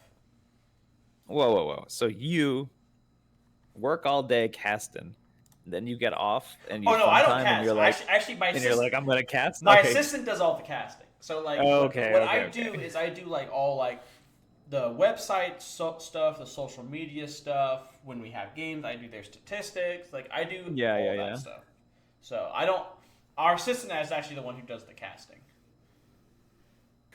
I was gonna flame you for it, but then I'm thinking about what I do in my spare time, and it's also data science. So I guess we just like to do the things that we do. like to I do. mean, listen. If you love what you do it in your spare time too. Exactly. It's not a job at that point. It's not a job. We are away here in draft for game 3, the all important game 3s. I gotta throw on silver scrapes really quick.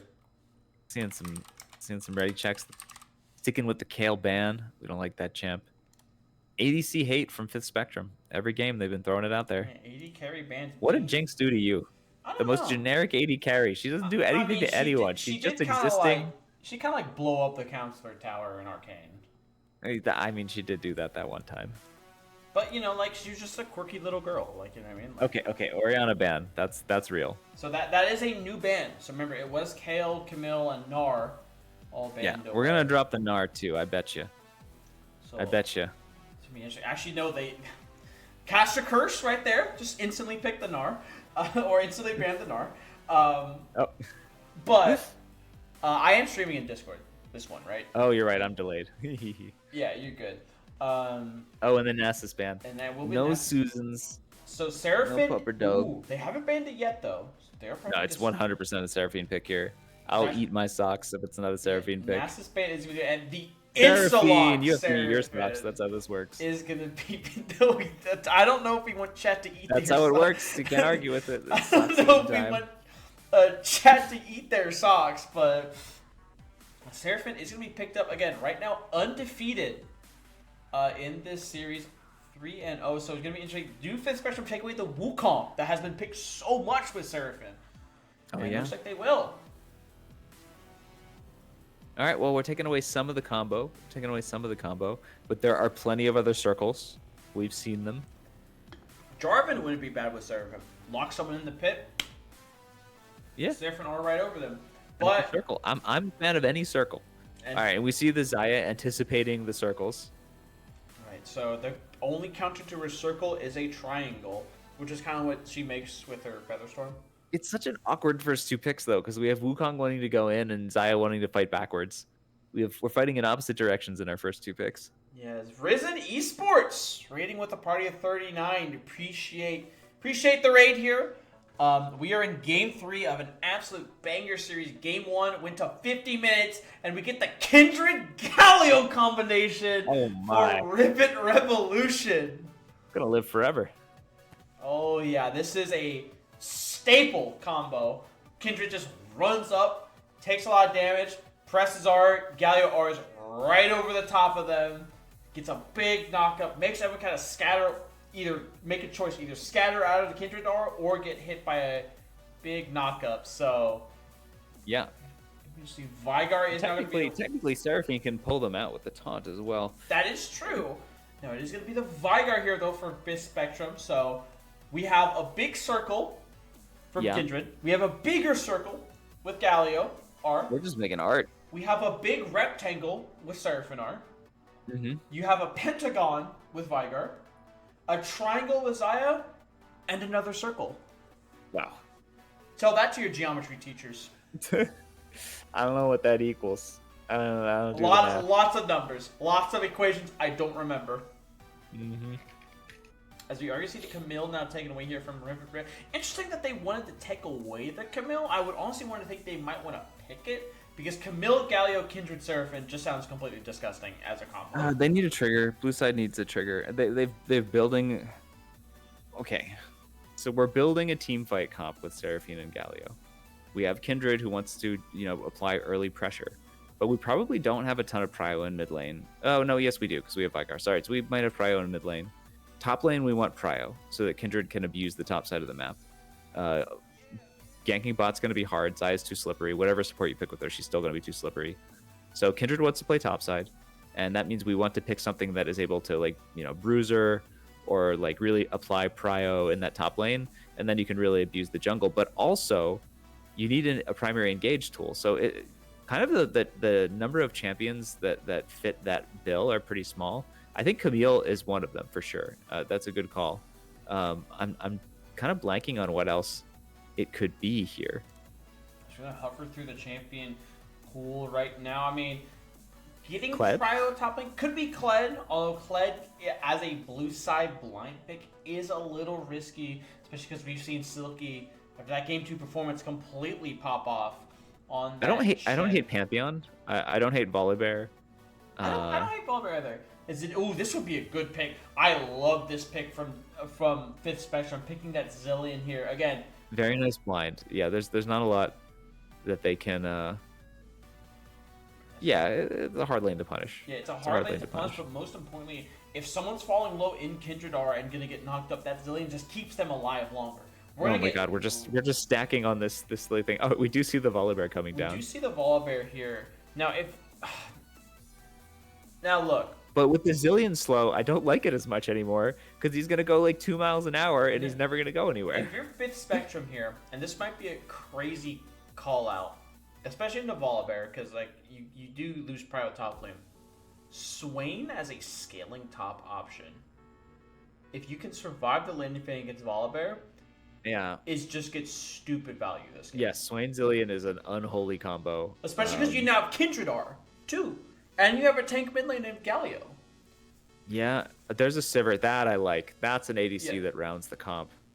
A nice solid damage, to a good utility as well. You're able to kind of get the Galio in, get people out as well. So, Ribbit Revolution hanging their hats on some late game scaling, but fifth spectrum. Silky Shen. The Shen back out.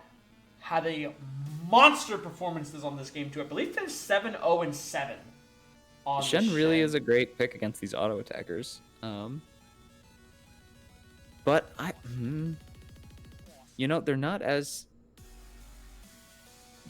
like, so Xayah, Shen, Zillion are all intended to, stop a primary engage and just exist. You can't kill us, right? We're too hard to kill. Right. But Sivir and like Kindred and these types of champs, they're not like a burst. They're not like a complete burst. Like we're gonna go and do all the damage at once. Like this is a DPS setup here. As much as it's like a Seraphine Galio, Volibear, like it's gonna be pumping damage for a long time. So I don't know if Zillion, Xayah, Shen are gonna be able to like permanently save the fight. Right. I think probably blue side still has the stronger team fight. Which is, I don't know where it leaves red side. Yeah, I do with red side though is, I think the best benefit that they have, I feel like in their comp, is they actually have so much delay, right? Like even post Kindredar, you have Zillion ulti, you have Shen ulti, you have Shen W, Xayah is a great delay tool, Vigar Cage is a great tool. There's so many ways to where it's like, okay, we got the Kindred Galio combo, and nobody dies. Yeah, I think these team fights are going to go on for like a stupid amount of time. That's what I was saying. Swain was a crazy pick here too, right? Like Swain. No, I think you're right. I think I like Swain better than Shen almost. Because Swain can just sit there and just drain and drain and drain and keep you there. The big advantage I think that Shen has here is that like Swain had the potential to just be body rocked in lane. Like I think Kindred is going to play around top side, and like I don't think Swain can help because Wukong can get bullied, right? Like Kindred, I think, is going to try to do that. So you need someone like Shen who can at least hold his own in lane. 100%. And even if Shen gets dope, right? Even if he starts falling behind, he's Shen. He's an incredible amount of utility in his game. Yes. Yeah, so this is an interesting game. Neither team jumps off the page as like winning it in Champ Select. It's going to have to be one on the Rift. Yeah, and will we see Seraphine lose? I mean, she's unbeaten. Something's got to give here, because Seraphine and Wukong are unbeaten in this series. Something's got to give. Somebody's going to get beaten. And one of these teams is going to get their first win of the season. It's happening after this game. That is true. Someone will be 1-2. Someone will sadly still be without a win, but we have. And I think both these teams were they 0-2'd in their first two series? Because I think I can check. I think they've gotten their first win. I think I can check here. We totally can. We have the technology. We have technology. I agree. We have a singular technology, which is called my second monitor. So as I'm looking. Okay, Ribbit Revolution. Where are they in week 2? Where is Ribbit? So this was their first game win. Game 1 was their first game win of the season. For Fifth Spectrum, they have lost. So this is Fifth Spectrum's. Where are they? Second game win, I think. I believe so. I'm trying to find them in week 1. Yes. Unless these things update in real time. This is their second. Oh, imagine. But this is their second straight game 3. So they've been here before. Okay. They know what it takes. But Ribbit Revolution, hungry, trying to get that all-important first win of the season here. You know what? I'm gonna run it back with a different version of Silver Scrapes because I'm excited for this. I'm putting the War Songs one. The War Songs one is really good. I don't think I've heard this. But an all-important Game 5. Now, it is important to note, Zillion is going to get pushed in by Silver Seraphine. That's like, you're going to get pushed in. There's just no way around it, in my opinion. Vigar, Galaxy... Go ahead. It's a hard lane. Again, I have to emphasize that Zaya is a short-range ADC. But Sivir's also a short-range ADC. So at least it's not, quite as bad. But Zillion, again, gets outranged by Seraphine. It's a hard lane for blue side.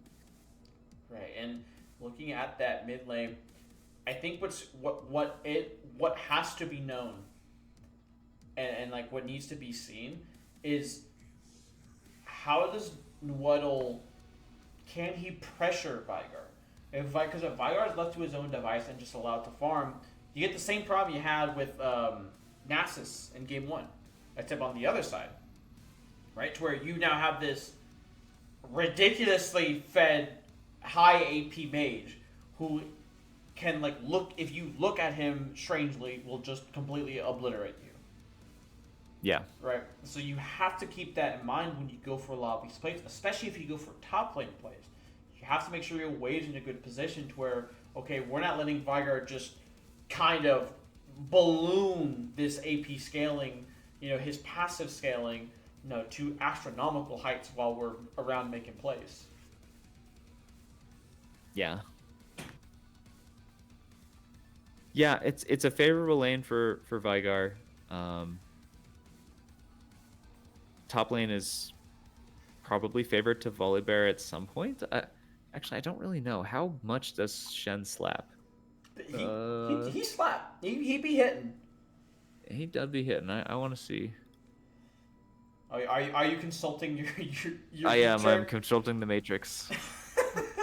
The Matrix. That's a good way to put it. You're diving into the Matrix. I'm diving into the Matrix. I'm booting it up. But Shen is a strange you're plugging champion. it into the algorithm. Plugging it into the algorithm. But no, we are in for a doozy of a Game 3. Gonna have long extended fights. Gonna be battling. Gonna be hopefully a bloody game between these teams. Because I mean, man, if these fights go the way that we think they are, that me and Tyr think that they will go, long, long drawn out. Everyone's blowing flashes and ultimates, and it's who gets that cooldown just at the very end. We're gonna be in for an exciting Game 3. For sure. All right, it's Shen favored. It is Shen I mean, I guess he is super auto attack heavy, the Volibear. So I figured as much. Although one thing that will be interesting to note though is because Volibear does get shoved in this lane, can he? I gotta move the icons around, and then I gotta set my display to my monitor. Yeah. Okay, I'm gonna go over skins here soon. Hold on. There we go. All right, skin check. This is the most important part of the game. Like, who has the best skins? You do have Elderwood Vigar. That skin is awesome. I love that skin. It's like a jump scare. I am still seeing I'm still seeing the draft. Oh yeah. Hold on. I will fix that for you really quickly. Change windows to League of Legos as we are. Oh, I almost closed League. Whoops. No, bad as caster, we man. are here for Game 3 between two teams hunting for their first win of the season, and we're gonna get a full scope of the map here. Wow, that shit zoomed in really fast. Holy God. Okay. Standard 5 points coming out. Standard 5 points coming out is not going to work for me here. So we're going to get a good, long look at the map and how everyone's going to fight. Honestly, we can cast from here. I can tell what's happening. Yeah. Now you see the bars have equal amounts of bar. They do. There's a lot of bars.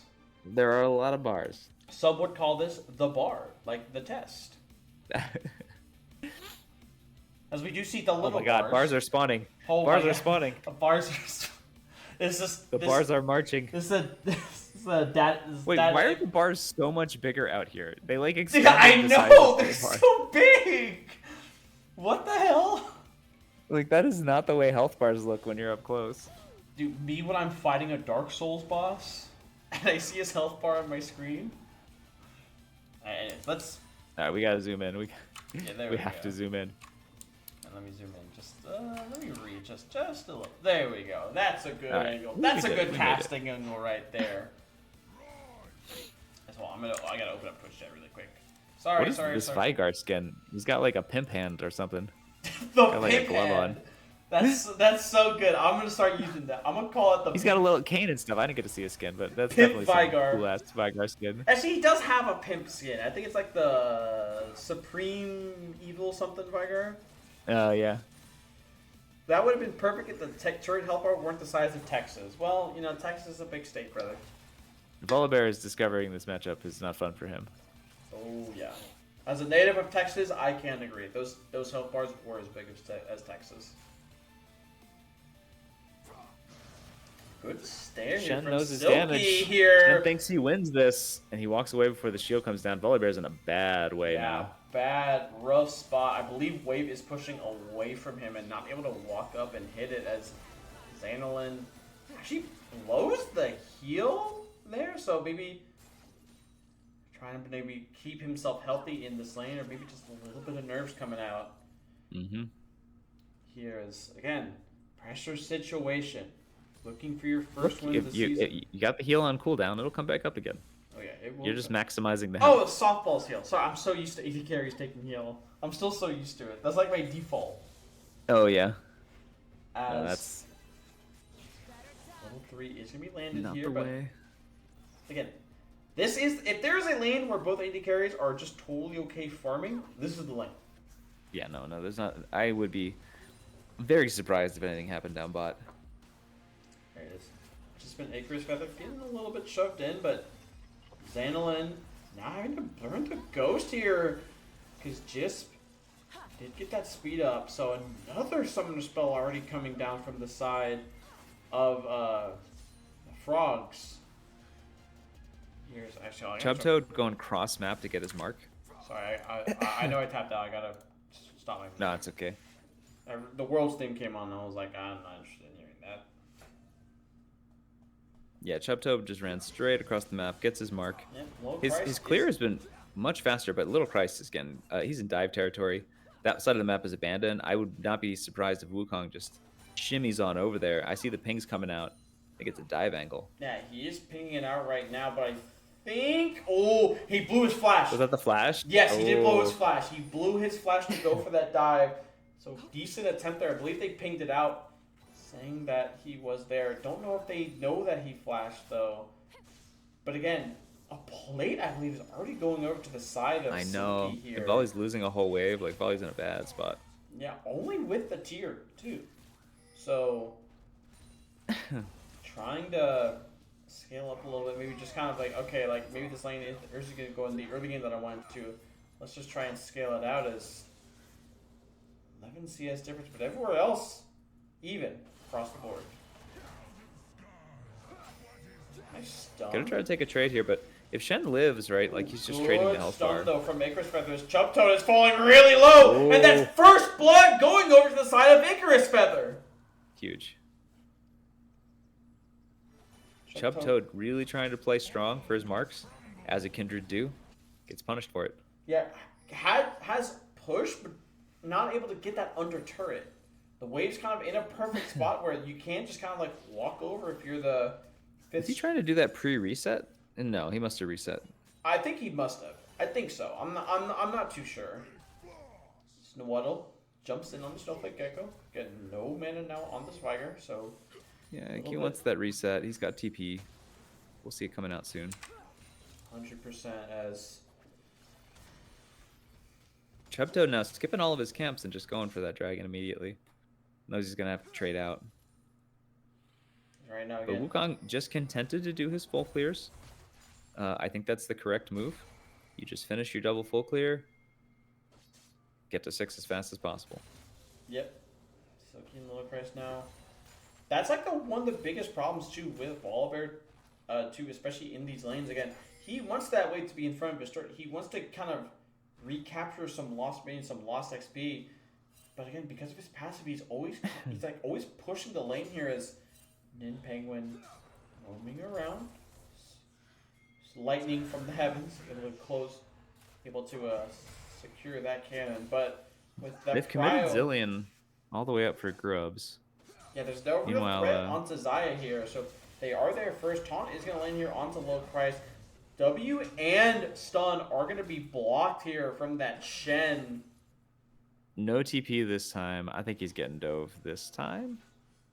I think so. He will know whenever they get the grubs that they are on it. It looks like they aren't going to look there. They are going to look mid lane instead. Icarus Feather does land the slow. Lands one bomb, lands a second bomb. The cage, little short. But Nuano, I feel like would have been fine either way. Yeah, no, like the cage isn't going to do damage. That is true. And he also does have Merc Treads and another No Magic Mantle. So he does not feel things. He is absolutely chilling in this lane right now. But so is Vigar. Nice taunt. He's going to land dodges out on the wall spawning. So good little trade. I really like the way Galio's playing that lane. But meanwhile, up top, it's time for Silky. But Little Christ is going to ult kind of defensively and then walk away. It does use but now he's in real trouble. Silky's going to go in for another taunt the moment he gets it. Yeah, and does not get cannon. That is depressing. And so but yeah, I like the way Galio's been playing mid lane as much as I like the way Shen's been playing top lane. Yeah, obviously it's kind of hard to kind of get such a massive CS lead because again, Xayah's in this wave. They sniff something's wrong. They're thinking this is a jungle must be in the area. I really respect that. That's really good sense by the ADC Sivert to back up there. As opposed to trying to take a trade in the wave. 100%. A lot of AD carries, would just kind of walk and be like, all right, this person's just controlling. They're just fighting there. But I take it back because it was warded. So great word by the support to show them that the Wukong was there. Well, hey, listen, support's got to get their credit too. They got to get their credit. I was trying to give the credit to the ADC, and that was just wrong of me. I'm sorry. It's all good. Listen, yeah, as a support, you need to give you need to give yourself more credit. All the credit, really. Exactly. They wouldn't have one lane without you. Meanwhile, Kindred is finally picking his moment. Wukong's going to ult defensively. No, it's aggressively here, but Nin Penguin might be a little bit fine. Chubtoad is potentially going to dive in between turrets here. Here comes the heroic entrance, but Chubtoad gets summed up, and he doesn't get the Limb's respite in time! Oh. A second kill goes over to the side of Fifth Spectrum as Chubtoad just maybe a slight misclick there, walks into the wall, not able to proc Limb's respite.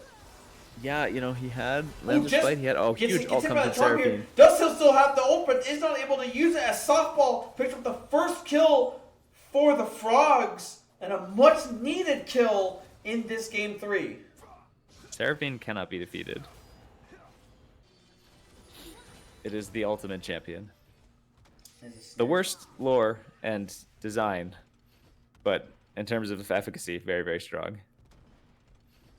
True, and right now, in this game, again, it's an all-important kill because this top lane right now is bleeding out almost, right? Like yeah, they're gonna need more out of their Seraphine if they want to stay in this game.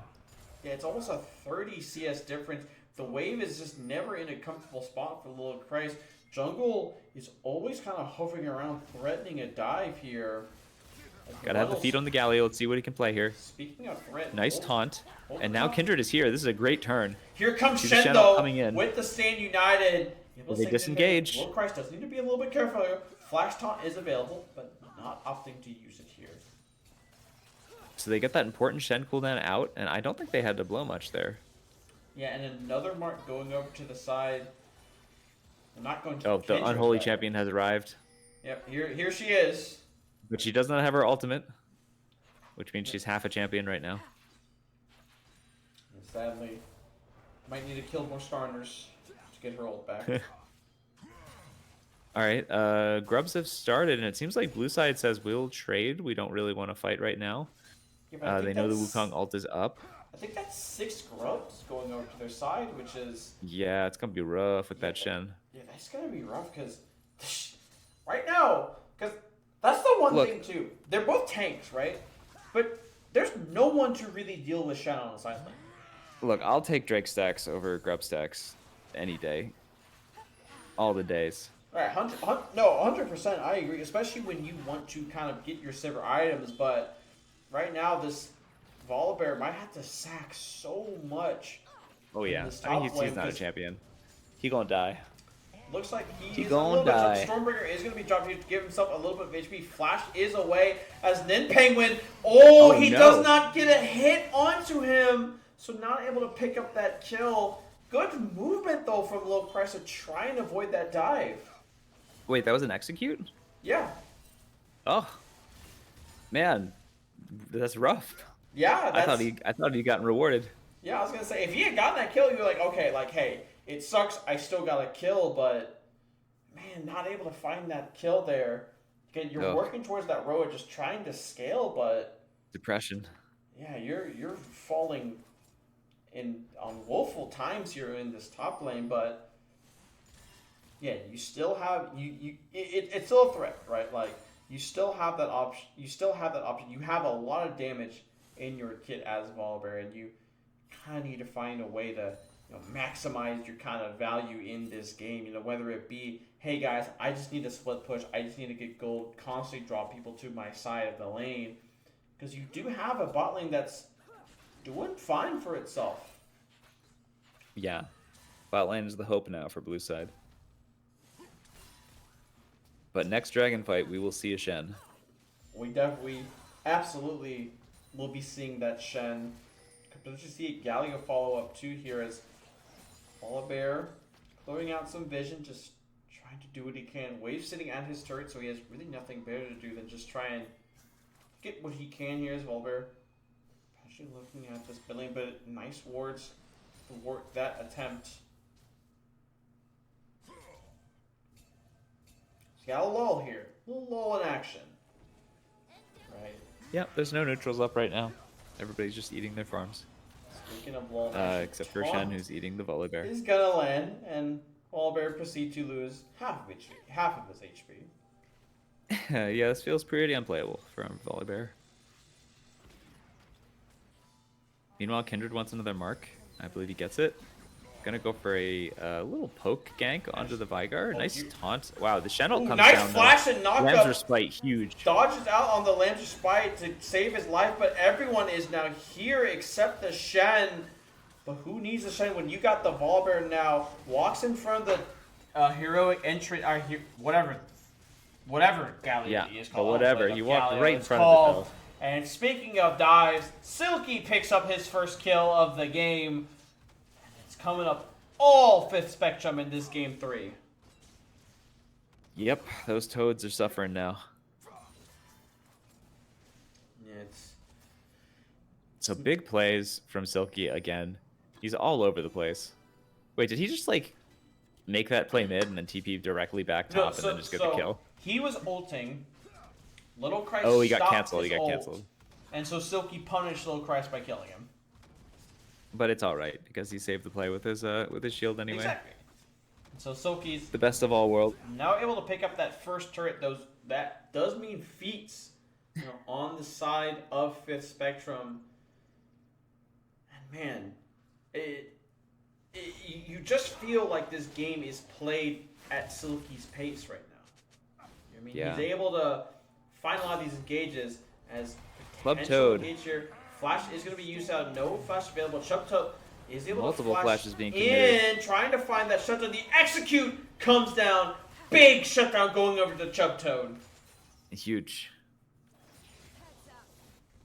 Honestly, only 166 gold. It's you'd think it'd be more for the impact that he's having. Oh, 100%. But hey, gold is gold if you're the side of the Ribbit Revolutionaries. Ribbit Revolutionaries. Ribbit This dragon fight's Revolution. really big. Like, there's really huge pick on the Oh Seraphine. my goodness! He's a dead Seraphine. That is a Mega dead Seraphine.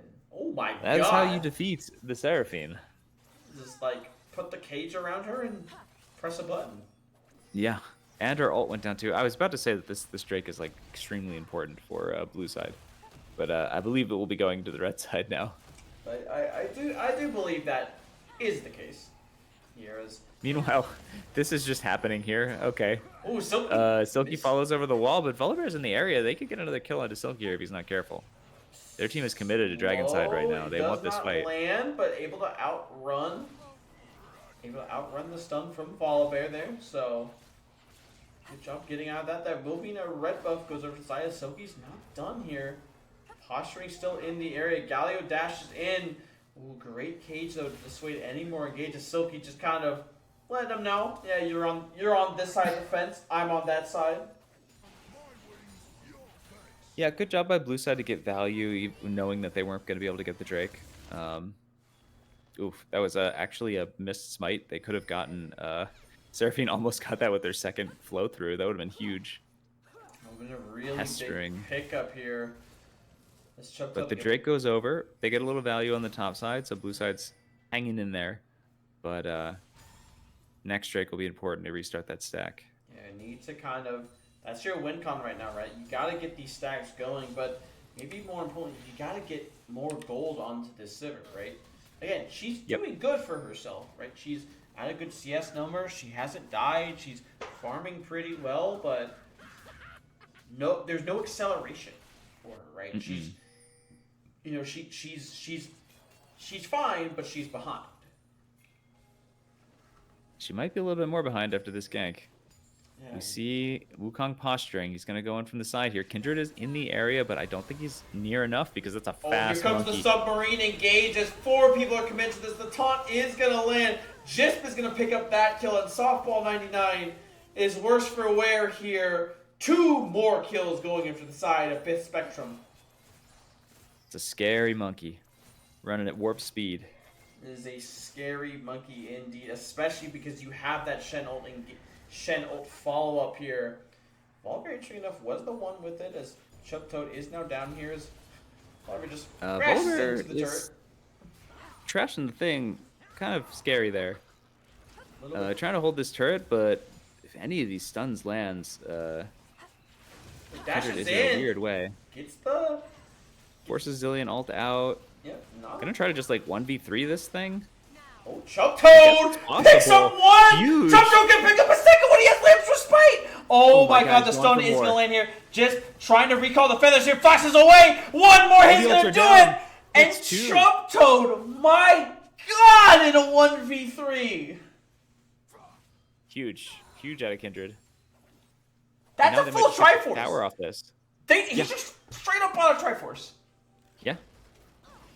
That's big time. Is a crazy outplay there from Chubtoad. Just understanding the limits of their champion and just really when it looked its darkest for the Toads. For the Frogs. The Frogs. The lead Toad comes out. Oh my god. I assume Chubtoad is the captain. I think so. Yeah, he's the captain. Yeah, okay, cool. I would say that joke wouldn't hit as hard if it was like a non-captain. No. But you would have to defer to the captain or make them the captain. It's the only way. Like a changing of the guard. Yeah. As we do see Storm Surge now finished. Storm Surge Loon's finished on this Viger. So this is a, like, hey, you got caught in the cage. You're probably dead now type of build. So it's potentially trying to see if they can't get I'm more scared of Vigars that build, like, defensive stats. Oh, yeah, no, 100%. Because I'm just like, okay. This Vigar could disappear. Yeah, like, watching Vigar's defense stats, like, okay, he has 3,000 HP, 150 armor and MR, and he has 1,000 AP. How do I play the game? He's built like Death Stance, like just to make sure he doesn't get bursted. Who cares? Because he still has like 908 AP. Just completely one-shots you. So there's still a way to outplay this if you just kill him. True. The best way to outplay someone is just to kill them. Death is the ultimate CC. It is true. Snowflake Gecko hunting for that cage, hunting for that one shot. Galio is now waiting in the wings, though. They are. Oh, but the Vigar does hurt. Icarus Feather does get caught up here. Flash is not going to land here. Here comes the resurrection here, but he might have the stun available. Nice flash. Shen ulti is now going to be called down. Meanwhile, in this mid lane, though, a full-on push is active right now for the Xayah and the Wukong. Potentially being able to get themselves 2 turrets here. Remember, they do have 6 scrubs, so turrets do kind of evaporate in their presence. Yeah, we see a collapse happening. Let's see if Bear gets there in time. Just does get slowed up here. Does still have the Featherstorm available. Just taking a lot of damage here. Meanwhile, Nin Penguin and Lil Christ on a kind of a ring around mode. Featherstorm was used for just on that chase in the mid lane. Yeah, but that dragon is coming up in 30 seconds. Are they going to try to go for Otacon? I would not trade Otacon for dragon. Yeah, especially when you need it. But it looks like what they're going to do, again, trying to potentially maybe grab some extra levels, get themselves a little bit more like... They're just doing it right in the face of the Wukong.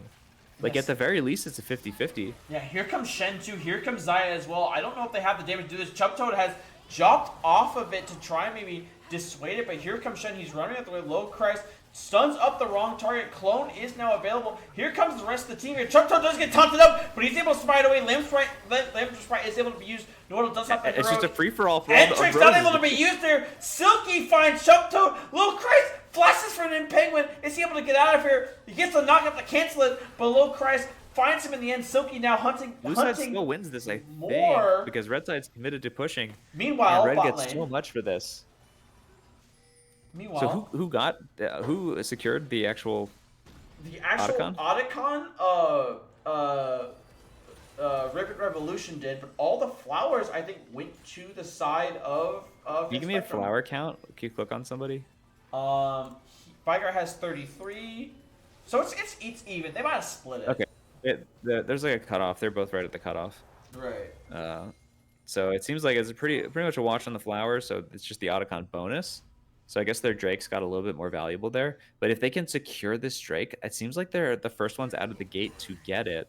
Maybe at 3 gates with an extra 25% or extra 50% off the stats. Like, that's pretty legit. Wukong is going for his red buff, so he's not here right now. They do spot them all on vision, though.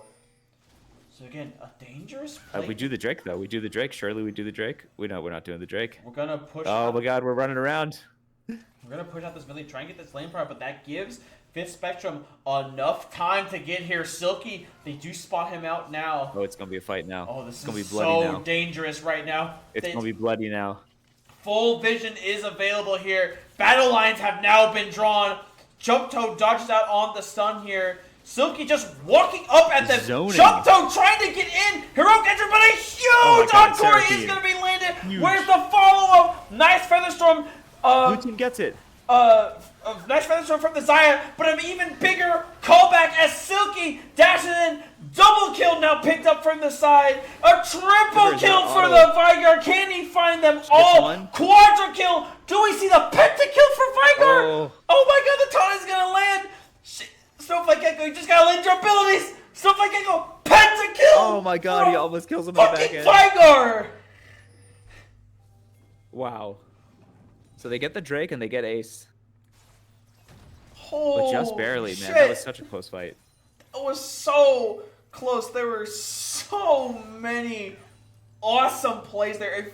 A 5-man Seraphim ulti from Softball and a great taunt, but man, if anyone should get a ton of credit, it was Jizz. He's not going to get the credit he deserves in that fight.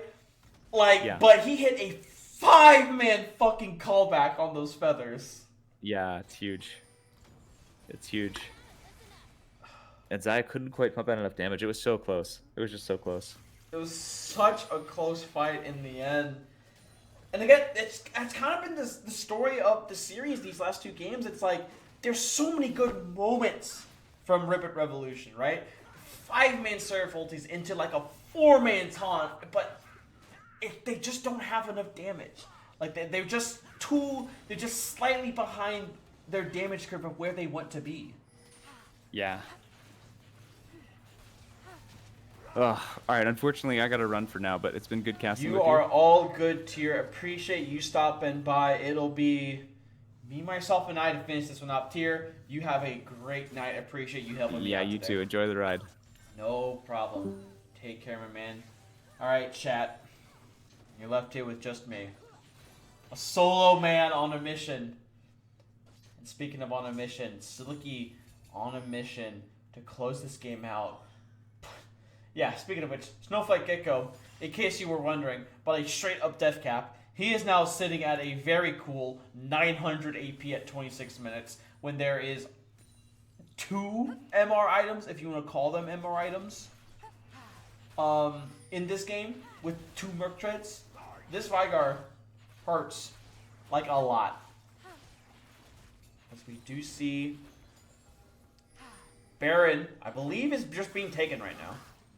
And I don't know if there's going to be any response here from the Ribbit Revolution. Looks like it will just be gone here. Softball and Xanilin trying to walk this one out here. Galio just pushing out this bot wave, trying to maybe stall this Baron out a little bit longer.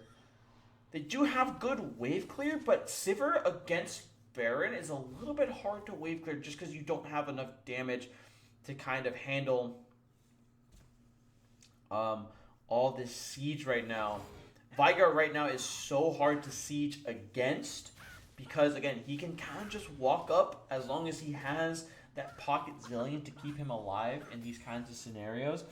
Zillion can just kind of walk up and keep him alive. So the siege is on, although Xanilin is in a safe position, can clear out this wave. But here the march is about to start. Vigar is pushing in this bot wave.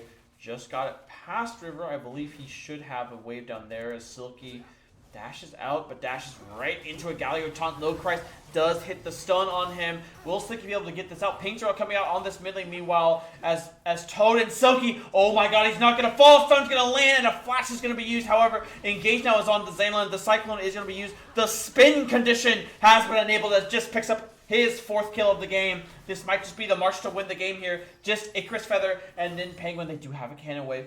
Wave is going to be pushed into bot lane here. Softball 99 is here going to push this wave in. Snowflake Gecko is hitting out of this mid turret. Low Christ does have the Stormbringer. Lamb's Respite and Heroic Interest is available. Good stun onto this backline here. Galio is looking for a flank, trying to cut through the river.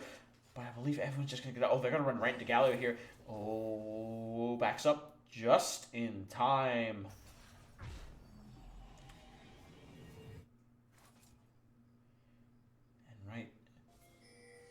Yeah, it's a tense moment, kind of laid to breathe. It's a 10k gold lead for the side of 5th Spectrum. But as we've seen in previous team fights, Ribbit Revolution can win these. They can turn these fights on a dime. Seraph penalty. They have the tools to do it. It's just a matter of can they do it.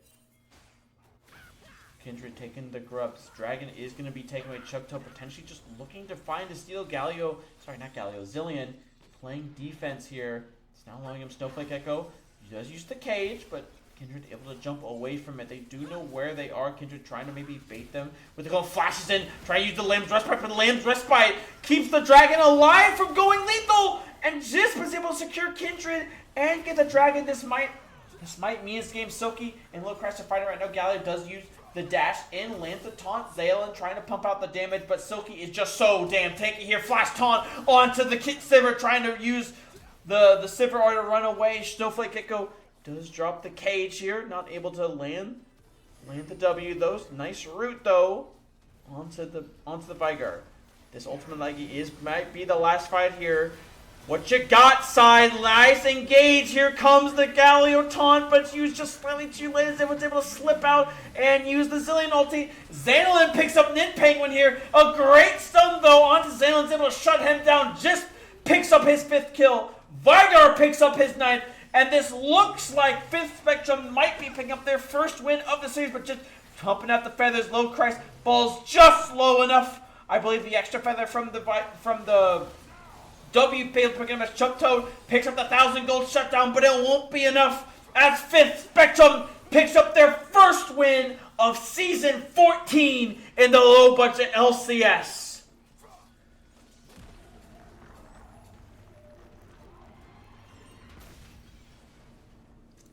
What a performance from 5th Spectrum, falling down 1-0.